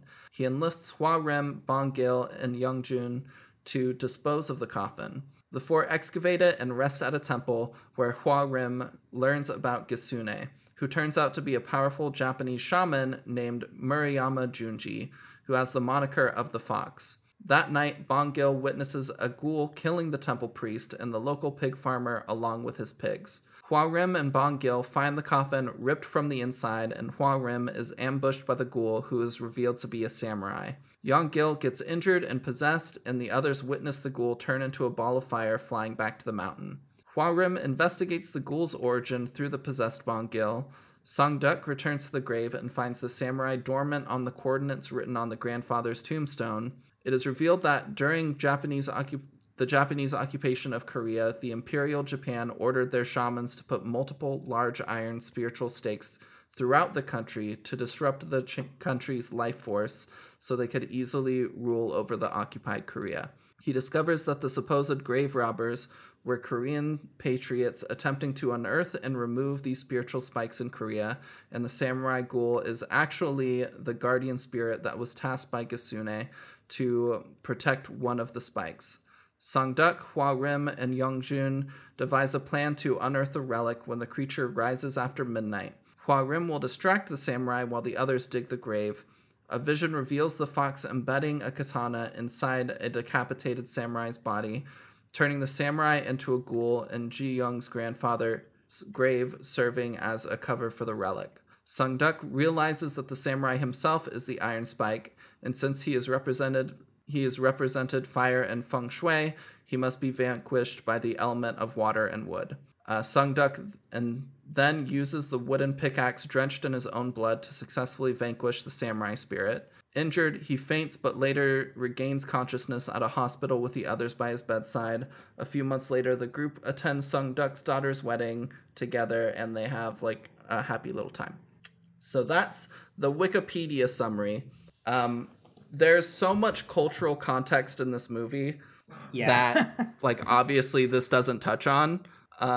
Particularly like how much of this movie is about shamanism and also like feng shui and kind of like those rituals and like what they mean, and the 5 elements of feng shui and how they like oppose each other.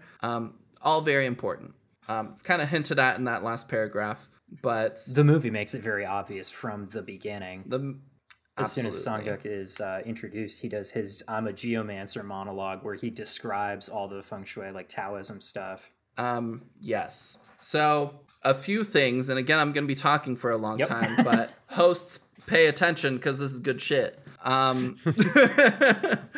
So this is based on a real urban legend that exists in Korea, that during the Japanese occupation, they actually did plant iron rods in the earth at strategic points to try to interrupt the country's feng shui, so that they'd be dispirited, demoralized, and able to be ruled easier. There's not any like official super proof that like this is actually the case. In the 1980s, a private mountain climbing club was formed to actually go around different mountains in Korea, and they did find 27 iron rods. That's all true. And they donated 15 to the Independence Hall of Korea in like 1985. Like we know that these iron rods were placed there by the Japanese during the colonization. It could be that they were just trail markers, but we don't know. But the fact that there is already this kind of urban legend, fun fact. And then in 1995, for the 50th anniversary of Korea's independence, the president at the time did promise to like send out people to go find all of these iron rods that have been stuck in the country by the Japanese government, to kind of like show their independence, but also their commitment to moving forward and kind of strengthening their country and everything. So super interesting that like this is actually based on a real like Korean urban legend and like history and all of that. I love it. Okay, but Jade, you were raising your hand. Yeah, because this sits so interestingly with something that I found during my rather cursory reading, which is that the names of the 4 main characters are all pulled directly from patriotic martyrs in South Korean history. Oh, okay, the names that's Kim interesting. Song-duk, Ko Young-gun, Lee Hwa-rim, and I don't remember Bongil's surname, I'm sorry. Those 4 names are all very specifically taken from Korean history, and that, combined with some of the events, has me thinking, is this movie actually not dissimilar to just being like Korean national treasure? Because oh no. That's such a funny way I've been of like trying it. to find a way to like culturally transpose this into, script the American remake of this movie. And obviously because of a lot of the themes and the way that Korea differs from the US as a country and history and everything, obviously it cannot properly be done. But can you imagine in the American remake of this where the main character's name is like George Sherman and they're looking for like secret esoteric secrets in Confederate monuments, and his like he's from Gettysburg and his license plate says USA 1776 or some bullshit like that. That is just national treasure now that you say it like that. Yeah, well, because like apparently the license plates on their cars as well, all the numbers on them are referencing like Korean patriotism shit as well. Mm-hmm. Interesting. Yeah, I love that.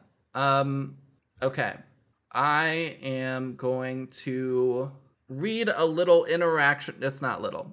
Read an interaction in one of the discussions I was kind of reading to like get some more information. And somebody had just watched the movie and obviously was confused by some of the more cultural stuff. So, and also just like some parts of the movie in general. So they had asked, why was the grandfather buried in the same place as the Japanese spirit? And what is the Japanese spirit doing there anyway?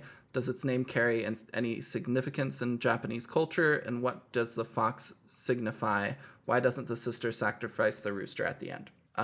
To which another user went into like a fairly in-depth explanation of a bunch of different kind of cultural stuff. And I love it. So I'm going to read it. The main old guy who plays the geomancers are basically people that can feel / sense the spiritual energy of a physical place. So they're hired as feng shui masters to basically select locations for houses, buildings, burial sites, etc. Now, assuming this is all true, when the Japanese invaded and occupied Korea, they wanted to weaken the country. They sent their own shamans to identify the various energy points and put in metal rods in the ground to basically cripple the country from a spiritual energy point. The priest they identified as the one who chose the burial site of the ancestor was named Gisune. In reality, this Japanese priest was not human, but rather a mythical Japanese folklore being named Kitsune. Right. Hwarim, the main shaman girl, her grandmother recalls her own master meeting this priest and being intimidated by his inhuman spiritual strength and calling him otherworldly. A coalition of Korean geomancers realized what the Japanese shamans had done, so under the guise of grave robbers, they started digging up all the metal rods to free the energy in Korean soil, along with instructions on the location of the rods and guidebooks for future geomancers. Kitsune got wind of what they were doing, so it summoned a famous Japanese general from the 1600s era that died in the Battle of Sekigahara, who was renowned for having slayed 10,000 men. Fused its ghost along with a flaming katana, then put the sword inside his corpse to act as a rod, where they planted the coffin vertically, like a rod, on one of the strongest energy points in the country, hence where it broke the tiger's spine. The wealthy family at the start of the story are descendants of basically traders who sold out their fellow Koreans by collaborating with the Japanese, which is how they became so obscenely rich and also why they fled the country from their reputation and went to the US. So the fox priest told this collaborating family to put their ancestor's coffin on top of his curse/general rod to hide it from prying eyes. Since they were wealthy, the entire hill belongs to them, and it was remote enough that nobody would venture there. They had no idea that they were burying their grandfather there, however. And eventually the ancestor realized he was entombed on top of a malevolent curse and was screaming from beyond the grave to be moved. Yet since his descendants all fled the country, his grave was not attended to, and he was left to rot, which is why he was so vengeful towards his descendants with years of resentment built up. I'm not going to get into the chicken. Oh, that's the part I was curious about.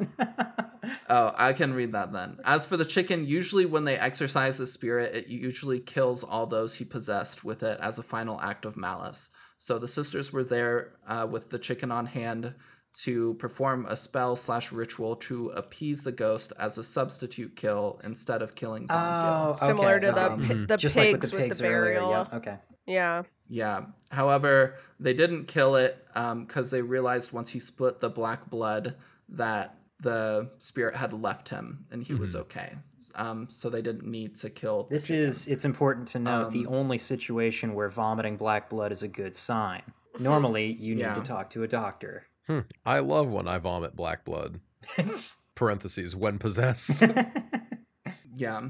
Another small detail is the snake with the human head that they find kind of in the gravesite slithering around and they kill. Yeah, I saw this. This is a Japanese yokai, which is called a Nuraona. I'm probably mispronouncing that. And it is heavily associated with water. And this whole kind of corrupted gravesite is like a perverted version of the 5 elements. Right. So you have water, and that you have this Japanese water spirit. You have fire and metal and kind of the samurai and his sword. You have ground, and that it's literally a burial site. And then you have wood, and that it's a forest. So, and also like the coffin. So when they killed the snake, it set off this chain of events, which it started raining after they killed the snake because it's so heavily associated with water. But it set off this chain of events of the samurai waking up and all of this bad shit starting to happen. By throwing off the balance. Yeah. But it's so much cool stuff. There's so much cool information about everything, and I loved it. I loved it too. And I will open the floor now, and I will eat French fries. Oh. I have two things. My turn to talk a lot again. No, go ahead. You can go. No, I don't have anything to say. No, it's Nina's turn. Okay, so I really liked 2 things. 3 things. 4 things. I liked 4 things. Firstly, I really liked the first thing that I really am like, I'm gonna skip I'm gonna go through the first 3 things really quick because I don't think they bear as much emphasis as the other. But I really liked the voice acting on the ghost. It reminded me a lot of some of my specific favorite types of anime characters. It's hard not to compare like melodramatic Japanese voice acting to anime when you watch a decent amount of it. I really liked the combination of, yes, this is an evil ghost that is definitely tied to like a really traumatic event, but there's a lot of comedy to the way that he just walks around and the eats voice shit. acting. He's like, I love a couple of his lines. I do love when they are faking their dinner to get him to show up, and they're like, and we're gonna have all this delicious food, and he's already expressed a craving once before in the movie, and he appears and he's like, yes, perhaps we will have sweet fish and melon Ooh, maybe. That's another thing, actually. Apparently the sweet fish and melon thing is like a specific samurai cultural thing. He mentions both of them when Warem is pretending to be his servant. And he says both of them at that moment because he's testing her. Apparently, this particular samurai was from Western Japan. Western Japanese samurai prefer sweet fish, but Eastern Japanese samurai had a greater tendency to prefer melons. So he mentions both to test whether she actually was his servant, because if she was, she would know that he actually only wanted the sweet fish. And she only mentions the sweet fish when she replies because to him. She does now. And I will get to something I want to talk about with them later. But I also love when she's pretending to be the spirit of the forest. And he's like, what's going on here? And she's like, this is my mountain. And he's like, goddamn fucking tree spirits. Yeah. Oh, it's so funny. That's so such a funny. cool scene, though. With It's the so like smoke good. rolling up the tree. Oh, yeah. That's the so scene that cool. I'm going to emphasize when I get there later on. Yeah. But I was going to huge. say that, and just some of the shots of him being possessed and like chewing as the samurai ghost gets his sweet fish. The guy who plays Bongil, his physical acting in this movie is incredible. Oh my god. It's really well done. I enjoyed him very much, and I enjoyed the main He changes his character. voice in cool ways and stuff. You watch all his physical mannerisms change. Like, Yeah, I really enjoyed that. I'm trying to remember. I think it was the comedy, the voice acting, the design. yes, I loved the design of, and Oh, just yeah. The the helmet different is elements. So cool. It's so cool. His face is just so suitably creepy. I feel like you get so many, looking at you, Bagul, you get so many generic frickin' ghost designs these days, and I really enjoyed the way that they did his face specifically and his armor. I really enjoyed the when he turns into the ball of fire, and there's the throat singing as he's like flipping his shit as a little ball of fire. I think he was just a really fun. We know how I love character designs on this show, and I think he was a really strong character design. Yes. And that's probably what gives it the feeling of being like Ghostbusters, is because something about Ghostbusters, the first one, is that there's a very iconic ghost design that everyone remembers. Slimer. Him too. But like I really enjoyed his design overall. But the main thing I want to talk about is I really love how they didn't just integrate this like this folklore as like window dressing. It's in the storytelling too. I like how it permeates it. I like how you read these old folklore stories from all around the world, and there's a lot of these stories of the main character being some kind of witty, cunning trickster and outwitting the evil ghost, right? Or the evil spirits. And I love how Hwarim interacts with both, like, there are moments where shamanism seems to, her knowledge of it seems to not fit the overall thing that she is dealing with, because there's a difference between the casting of the spells, but when you are talking face to face with a ghost, you have to fall back on something else, and she falls back on this very folkloric trickster like interactions with him where she's lying to him and she has to pick up and use her wits and her knowledge of like history and of folklore herself to defend herself.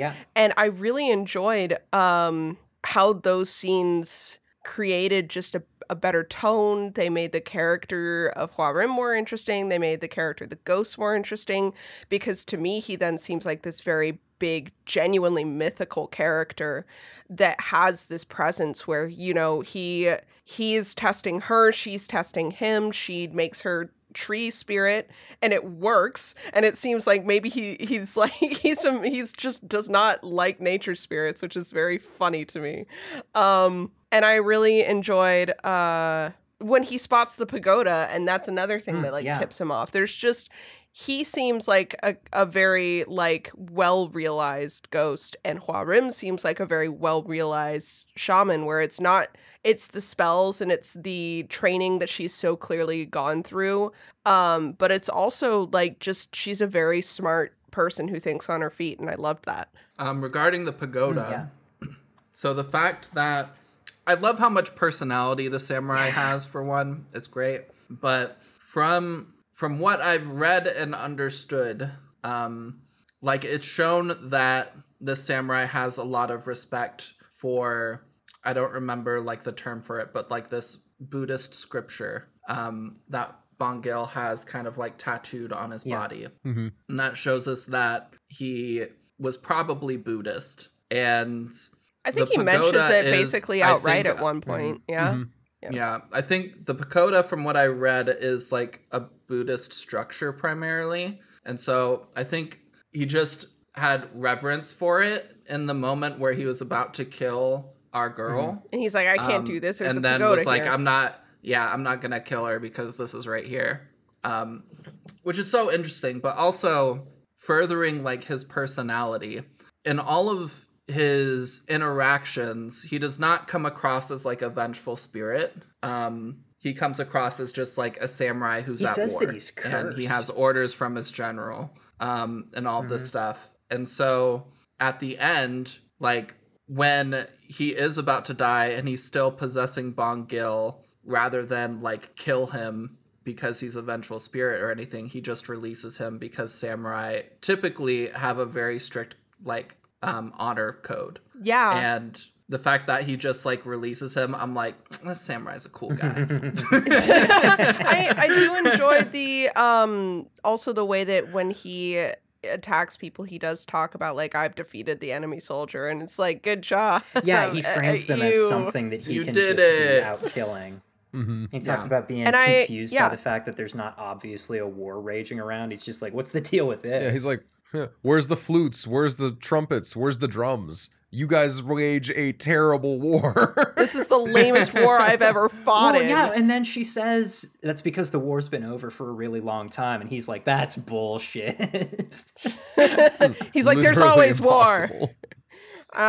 He's so grave crusher like that. He is so great. He is very grave crusher coded. I did really enjoy, though, how he's evil, and the care that's put into the consistency of that evil is really good, because I can't imagine the grandfather buried on top of him being like having to listen to this angry like guardian spirit just being like, I need to be fighting a war right now. Cannot wait to wage more war right now.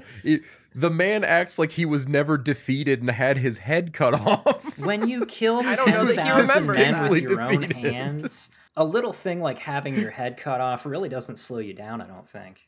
I mean, clearly. It feels like he genuinely might not even remember being killed or that he is I feel like you wouldn't. He's just pure. He wakes up and he's just like, I'm a 9-foot tall samurai. You will respect me. Why is my sword in my stomach? Well, he says toward the end of it that he can't just leave. He has to stay in this place. Because they're like, they're like asking him why he continues doing it and stuff. Why can't he just go be at peace? And he says, I can't because I'm cursed. I have to be here and I have to guard this place. Mm-hmm. So he's as unhappy as anyone else is. He's an employed man, and he wants sweet fish and to kill things. Is that so he's much got to a job? Ask? So one of the scenes that I missed by sleeping through the ending, right. That I really liked was when it was showing the priest and company preparing him to be buried. Those scenes are sick. And God, this movie looks shoving so the sword down and sewing him back together. Shove it in there. Yeah. They're just like, all right, pop that bad boy in there. And then it's they show just his the eyes visual opening of... after they stitch his head back on and everything. Like, Yeah, the visual of the barbed wire wrapped coffin being lowered into the ground is so... It's just really good. And there's that guy also, I love dancing around it the whole time as well. Like, I love the 10-foot tall barbed wire wrapped coffin. And it's I love so that cool. all of them look at it and everyone was like, we are not opening that. Literally everyone who looks Distinctly at the not. thing, the whole movie, everyone who looks at it goes, hey, what the fuck is that? Yeah, and everyone's like, so we're burning that and not opening it, right? Oh yeah, no, we're not doing anything with this. I'm gonna feel so much better once that's done. And then they're like, you know what? I don't want to leave this here either. We'll do the salt and blood circle real quick, right? Everyone's cool with that? Yeah, okay, cool. And after getting taken out of the dirt, this dude's so pissed. He flies straight through the ceiling like a cartoon character. He's so tall, he probably just punched a hole in the wall and started climbing out. Yeah. Mm-hmm. People on Reddit are talking about how when they dropped the coffin, it probably woke him up. He's like, what the fuck? Dude, what? He could have slept through all that shit. It's so good. The creepy coffin when they first pull it out it's such a cool scene. The realization that it's stored vertically, and they're just like, man, what the hell? Yeah. Just more insult to injury for this poor evil samurai. He can't even lie down the whole time. Yeah. I would love to briefly talk about Grandpappy Ghost. Yeah. Yes. Mm-hmm. I love Grandpappy Ghost. You love the Nazi Grandpa Ghost? Okay, all right. Canceling Emma. Jamie, can you cancel Emma? I think he's really well executed. It's really cool for one, how you can only see him in reflections I love good mirror symbolism. Absolutely. As the family has to face and look in the mirror or look at their reflection of what they've done to their own country and their own people. And fucking also great. On top of that, what they did to their own family member, too embarrassed to admit that they had their weirdo nationalist grandpa, bury him in the mountain and never think about him again. Like, it's multiple layers of they need to face what they've done. And there's the point where, who is it? Songduk, who's talking to the like great aunt or whoever that is. She's always all like, he's my dad and I get the final say and all this.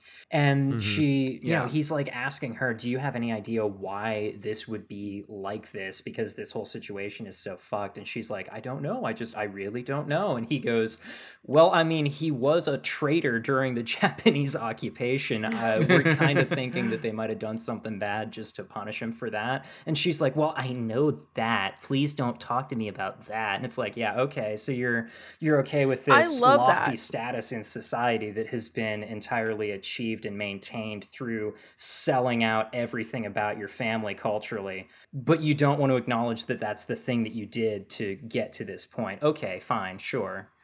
It's the classic, anytime that there is a dark history, it's interesting because it's what culturally and in the pop culture kind of awareness, it's kind of what Japan has done, is that like a lot of the time they act like they were purely victims of things, and they have been. They've got a pretty significant history of denying some horrible war crimes, though. Exactly. And it's like, you look at there are some terrible things that happen to them that are the famous things that happen to them. And so we see Godzilla -1 and we're like, oh shit, yeah, something really terrible happened to Japan that really affected them culturally. And then sometimes you look at stories, and I'm talking specifically about 2 stories that viewers had these revelations that are like, oh, where these Japanese storytellers are projecting the imperialism that they did to Korea as being a good thing. And because there's a Western lack of awareness of this that we are just now starting to get into, it takes a minute for us to realize through the themes of the story. I'm specifically here talking about Attack on Titan and Ranking of Kings. Both of these had moments where viewers finally put 2 and 2 together and like, oh, it seems like you're maybe a little bit pro this thing right now through your storytelling.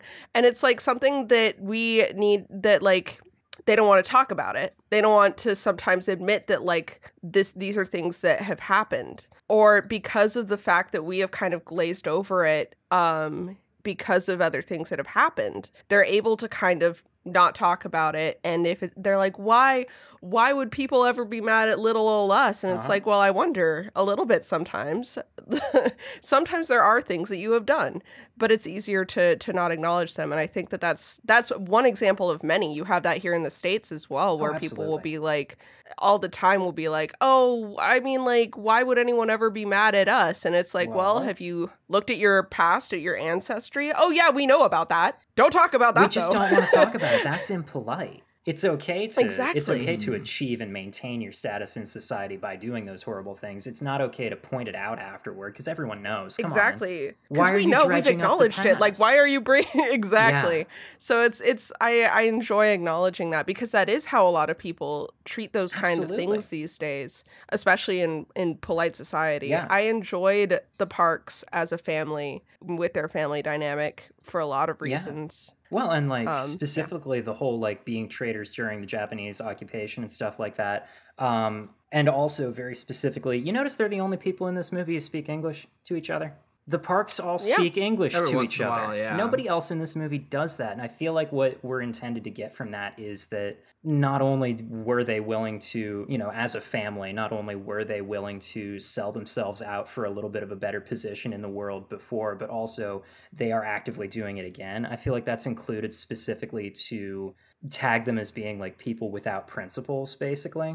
That's interesting. I could see that. I could see that, Reed. I think that, like, just like with the this is such an interesting movie because we bring up Ghostbusters, but again, tonally it is like very much more serious. But I think that it's really interesting. I feel like when I watch a lot of movies that address more serious topics like that, they tend to stay really serious throughout, like The Wailing did. Right.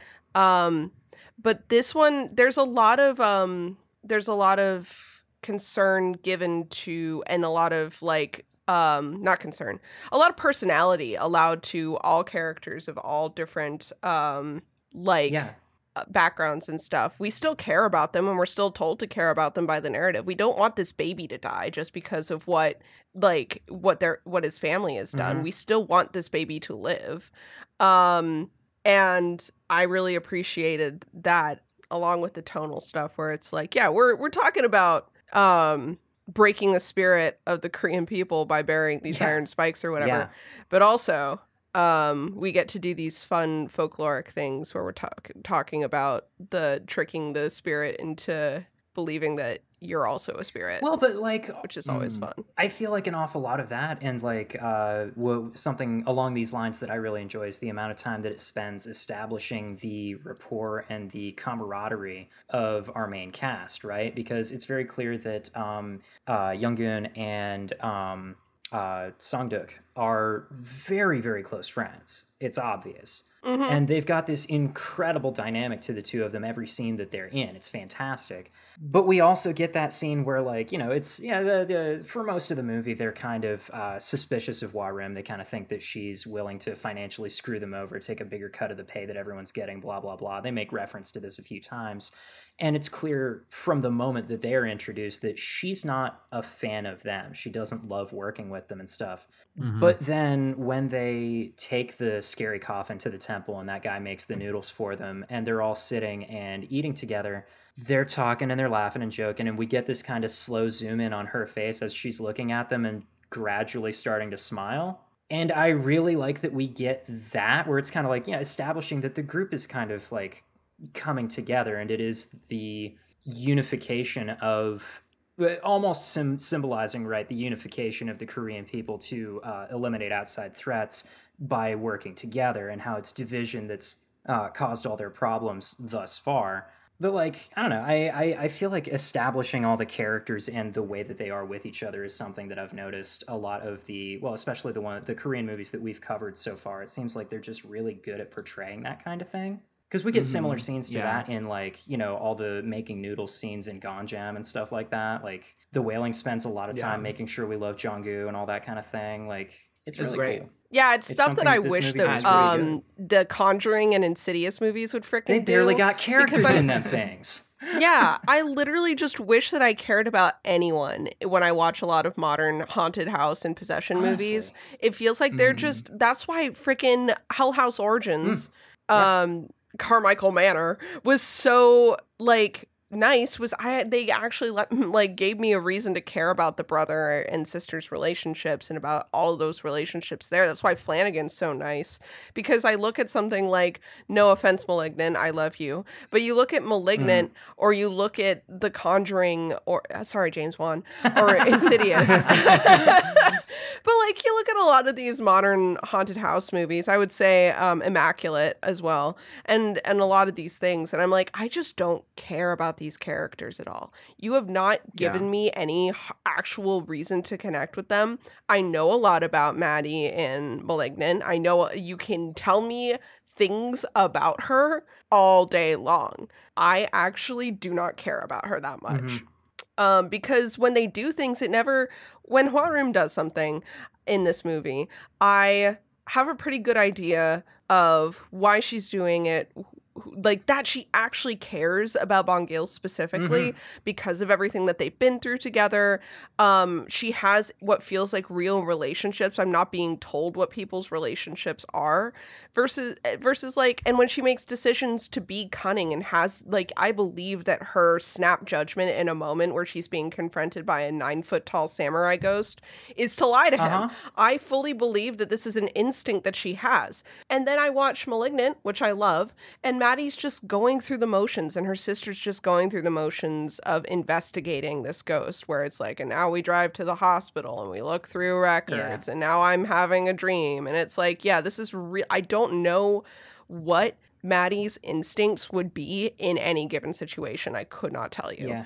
So I wish that we got more of that, more character building in Western horror specifically, like that kind of 2000s, 2010s era. Western movies just in general. I do really kind of feel like the whole MCU thing is has fucked us bad in terms of character writing. But this is wild, because when I think of a good example of a Western movie doing this, I think of Guardians of the Galaxy, the first one. Oh, right, sure. Where we're doing this giant ensemble movie, and we have the Avengers movies had a setup movie for each individual character, and then I remember when the first Guardians movie came out, I was like, that's a whole team. And they all just and get you're just thrown doing at it all you at once. Yeah. And yes, those are very like caricaturized, exaggerated cartoon, like comic book characters that we're doing. But I'm still very impressed to this day by the ability of the of James Gunn and of the writers to pull together this team where I genuinely do care about most of them. So and then motherfucker did it again for Suicide Squad. Yeah, exactly. That's something that I've heard consistently there too. It's like, so I know that it's like, it's not even just a superhero movie problem. I would say it's a strength of superhero movies in a lot of ways but it's something that they have easy because of the medium. I can say this as a superhero movie fan and as someone who finds it a very easy story structure to jump off of because of how you can use superpowers as shorthand for character traits.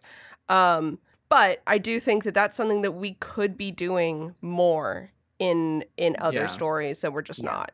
Yeah. I think horror especially, it's easy because like I was talking about of there being horror fans that only care about how scary a movie is.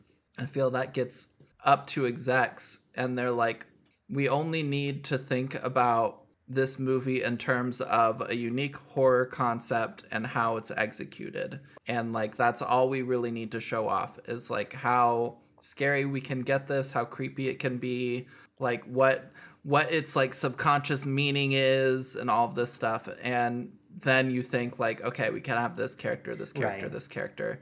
And like those characters aren't really people. They're just characters that are being used to explore that creepy concept that the movie Well, and that's kind of why explore. so many like grief metaphor movies end up just kind of falling flat at this point, right? Because a grief metaphor really hinges on whether you care about that character. And if they can't make you care about that character, you're not going to give a shit about their grief, and the whole movie is nothing.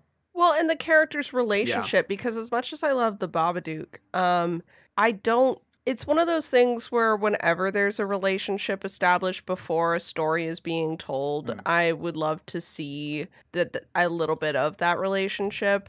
And sometimes, I don't think the Babadook is the worst of this, but sometimes when I'm watching a grief metaphor movie, I'm like, I don't know what you lost.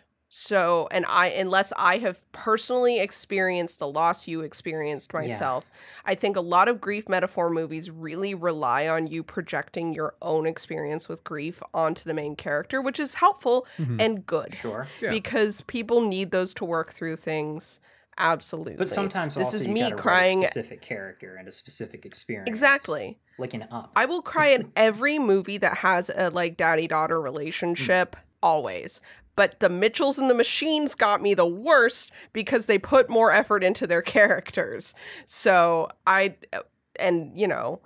how you do it. So that's something I think that every area has their strengths and weaknesses, but I think horror movies, modern horror movies, the last one I can think of where I felt like I got characters that I really connected with. I'm going to say this and then I'm going to think of more, but I think probably Talk to Me. As far as like the standard like horror movie formula where it's like we usually are missing characters, I think Talk to Me had some character relationships where I really bought into them versus similar concepts done earlier.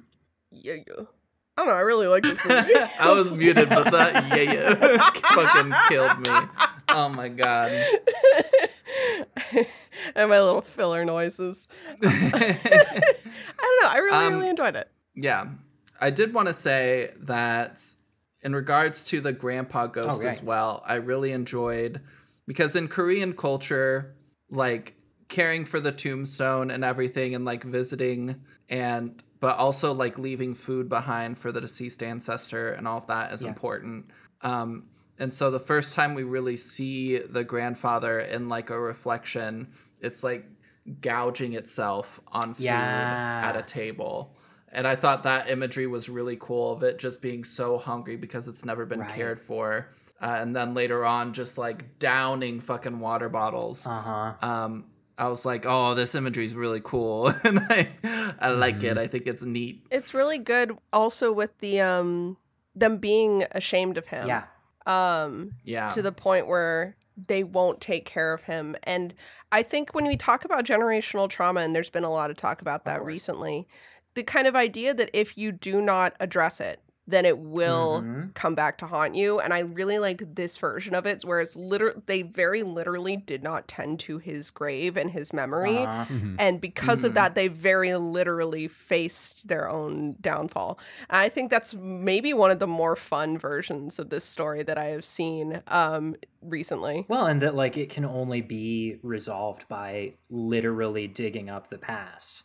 Literally digging up the secrets that were put down there to just get forgotten about. And I think that can be then, I think that it's a genius way of telling the story in 2 acts, where I think that can be applied on a greater scale when we talk about like cultural trauma. And that's very much what this movie's trying to do as well. It's so well done to have the conversation on a small scale and show where that's going, and then be like, okay, now let's think about us, like genuinely as a culture and what we need to get done. And I think that's something that's missing from, to be fair, most of the generational trauma movies I've watched recently have been kids movies. Well. So it's not like they're exactly going to pull that one out. But I like that this one follows it to its natural conclusion of like, if this can happen on a small scale, we need to acknowledge that like, it can happen on a much larger one as well, and that there is a way to address it, because I think it's kind of just a foregone conclusion, especially like here in America, we see the scars of the Civil War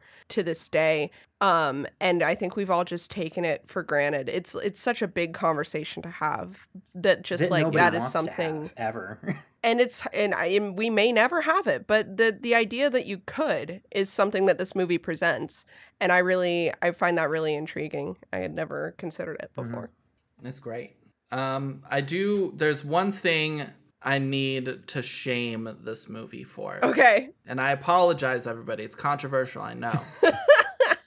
And by my tone, you can tell this is very serious. This is a big deal. Very serious.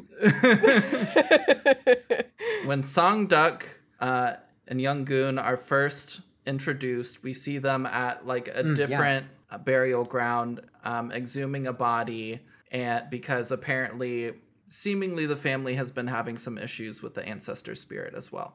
And they found out the ancestor spirit is upset because somebody took her teeth. And then we find out it's this young boy, her grandson, had taken her teeth to remember her by. And what kind of kid picks the grandma's fucking teeth? Serial killer shit. Like, and the kid says, have like some jewelry. The kid says all of her stuff was burned and there was nothing else of hers to remember her by. But like, surely there was something else. There was some of that jewelry that they put in. She had a lot of jewelry in her casket. They were specifically instructed not to do because of feng shui. I really liked that as well, though, as an introduction of both the kind of spirit that we're going to be dealing with, and the way that like it's going to operate. And also it's another one of those like folklore things, because how many like little stories have you read where the ghost is like, someone took my fucking teeth? Right, somebody took my eyes and I can't navigate my way to the afterlife or something like that. It's a very common thing in a lot of belief systems even. And I really, really enjoyed that. Because sometimes, I don't know, it feels like we're so focused on making the coolest, scariest ghosts these days that we forget that, like, sometimes folklore, the reason it works is because of just everything about it. And we cannot just pick and choose, like, one element of it to make scarier and then call it a day. Well, and even more than that, the reason that those stories are like that now at this point in history is because they've been getting refined for a really long time. The story gets told the way that works. And if you take it and you fuck with it, you're gonna fuck it up. That's it. You've got a story that already works. You don't have to try and make it slicker somehow. Yeah. This shit rocks. But that's what I needed to shame it for. Thank you. Weird. It was something that we hadn't talked about. I'm glad that his family can hopefully get him into therapy now. Yeah, that'd be great. We love therapy. I think that's everything I had. Cool. There is so much to this movie. It's just also involved. I would happily talk about it more. We have been going for a while, and basically all that I have to say is stuff that I've already said, but I could elaborate on. Yeah. One last thing for me. I love how this movie opens. It opens in an airplane, and a stewardess talks to Hua Rim in Japanese, and she responds in Japanese because what else are you gonna do? She speaks fluently, I suppose. But then she mentions, "Oh, by the way, I'm Korean," and immediately this cues me in on like, okay, this movie's gonna have conflict about Japan and Korea. I'm like, awesome. I've got my lenses on with that knowledge, and I'm ready to watch the movie. And they just do it so well. And I'm like, oh, amazing. It's so, immediately clued in. One thing I want to say that is another comedy moment, and then this is the last thing I'll say. I love how Sang-duk is like dying in his fight with the samurai. Fucked up, man. And he goes, he's like, man, I think I'm ready. I'm at peace. I'm totally good with dying. I've lived a long life. Oh fuck, my daughter's getting married. Oh, right. And like pulls It's so himself good. back together.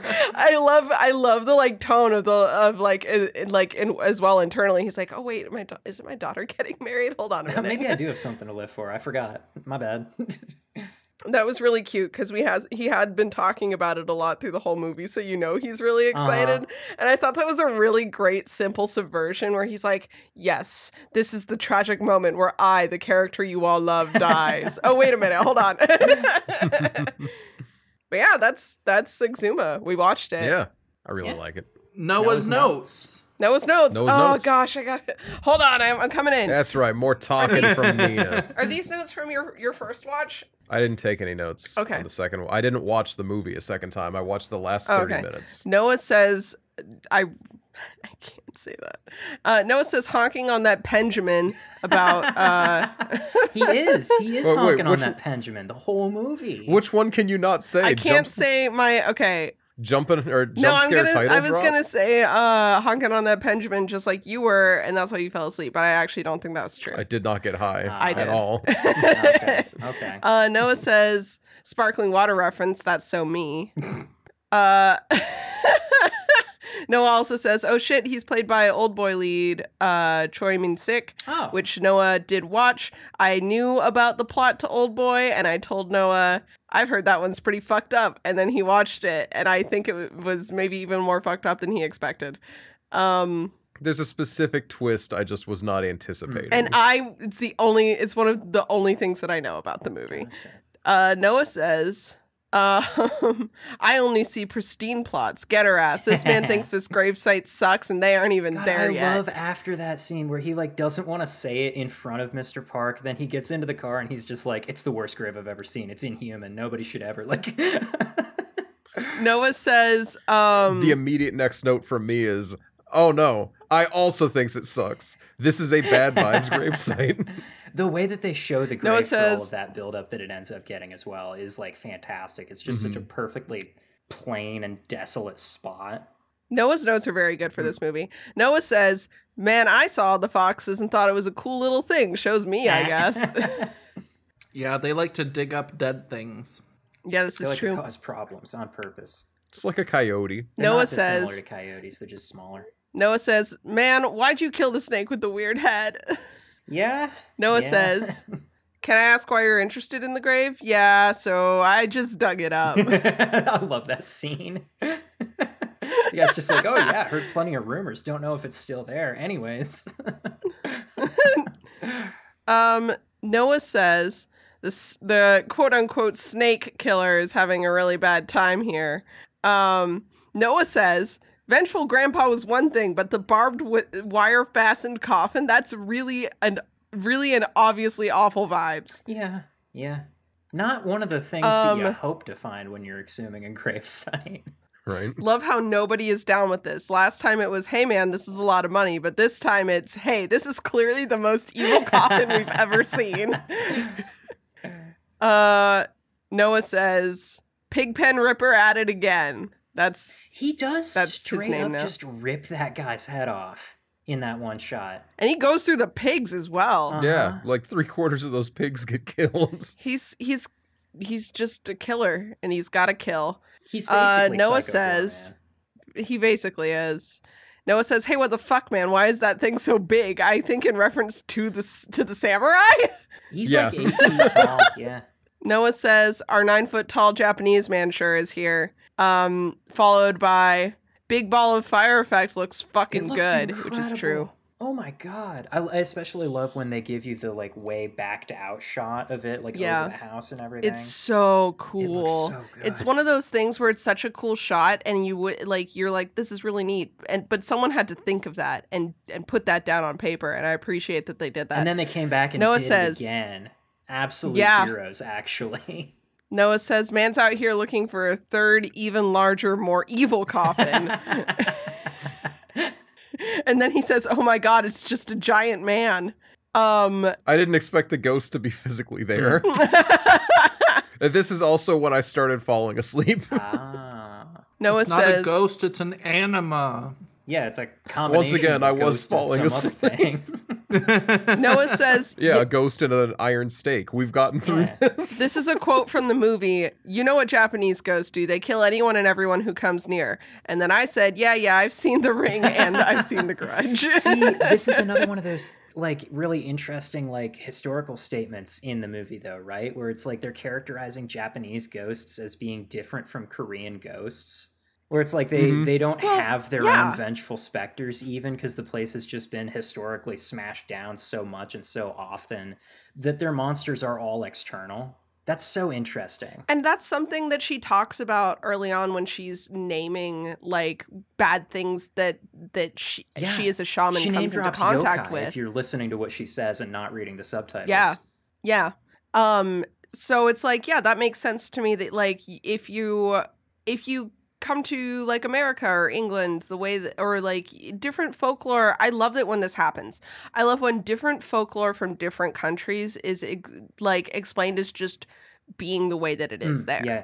And then if you go to Ireland, then the ghosts are going to be different than they are in America, are going to be different than the ghosts that are in Japan. And I really like that. The different spirits and stuff are just local to that area.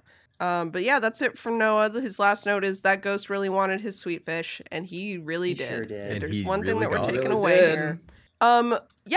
That was Exhuma. I was about to launch on another thing, but I realized I would be repeating myself, so we're not gonna. Next time we will be watching It Follows, a movie I believe we have talked about watching many times on this podcast, and we just have not gotten around to it, so I'm really pumped. Until then, Only one of us hasn't seen it, and it's not me. I think one of the last people on Earth to finally see It Follows. I am excited. But until then, I love It Follows. you can follow us on Twitter at Casual Horror Pod. You can join our Discord. The link is somewhere. Where is it, Noah? If it's not on the Twitter, DM me on Twitter. I am on Twitter as Bubba the Bad, BUBBADABAD. DM me if you want to access our Discord, and if you're cool, we'll even let you stick around. If you're a shithead, I'll ban That's you. right. You can actually probably also DM me on Twitter at Nina Wolverina. Nah. You could DM Nina at Nina Wolverina, but I'm gonna vibe check you better. So Yeah, it depends on which of us you want to vibe check. yeah, do you want me to audit you, or do you want Nina to vibe check you by saying I don't like their bio and banning you? This is true. I am chronically online, so there are things that I will give red flags that are probably not that big of a deal. Anyway, you can follow me at Nina Wolverina on Twitter. And Nina's just like, oh, an X-Men fan? They're probably the wrong kind of X-Men literally, fan. if you are a fan of my favorite thing, I may not let you in. This is only partially a joke. Anyway, other than that, you can follow me on Twitch as well. I've been streaming more recently, and I intend to continue to do that as I try to figure out how to make Clip Studio work for me. And I have been... Also follow... I was going to say, also follow me on Letterboxd, because that's where I'm the most active. Don't follow him on Letterboxd, because he didn't mention it, and if he wanted you to listen to him on Letterboxd, he should have said so when he was plugging his social media the first time. Listen, in fairness, Nina interrupted me. Well, yes. I'm just going to say in it. unfairness, I don't give a shit, so... Wow. In any case, I have been Jade. You can find me on Tumblr at What Is It You Pray For, and perhaps occasionally on Letterboxd at The Fakest Fan. You see how easy that was, Noah? You just say it at the same time as your other social media. It's simple. So true. Next time, have a Nina in there interrupting you and trying to flow with a different bit of banter. No. I'm just trying to create a dynamic to let everyone know how annoying I am to you in real life. Nina's not active in the server, though, so... This is only... That's false. It's half true. That is just false. Like your other vibe check statement. Interesting. And I'm Emma, also known as Emma Panada. You can find me on Twitch and Twitter at Emma Panada. I'm also writing a TTRPG called All the Witches. You can find information about that at allthewitches_ on twitter.com. But honestly, ever since Elon Musk bought Twitter, I've been using it a lot less. So the best place to look for actual updates is the Kickstarter page. So if you just Google All the Witches Kickstarter, you can find everything there. But thank you all so much for hanging out with us for this long episode. We appreciate the hell out of you. And we'll see you next time. Goodbye.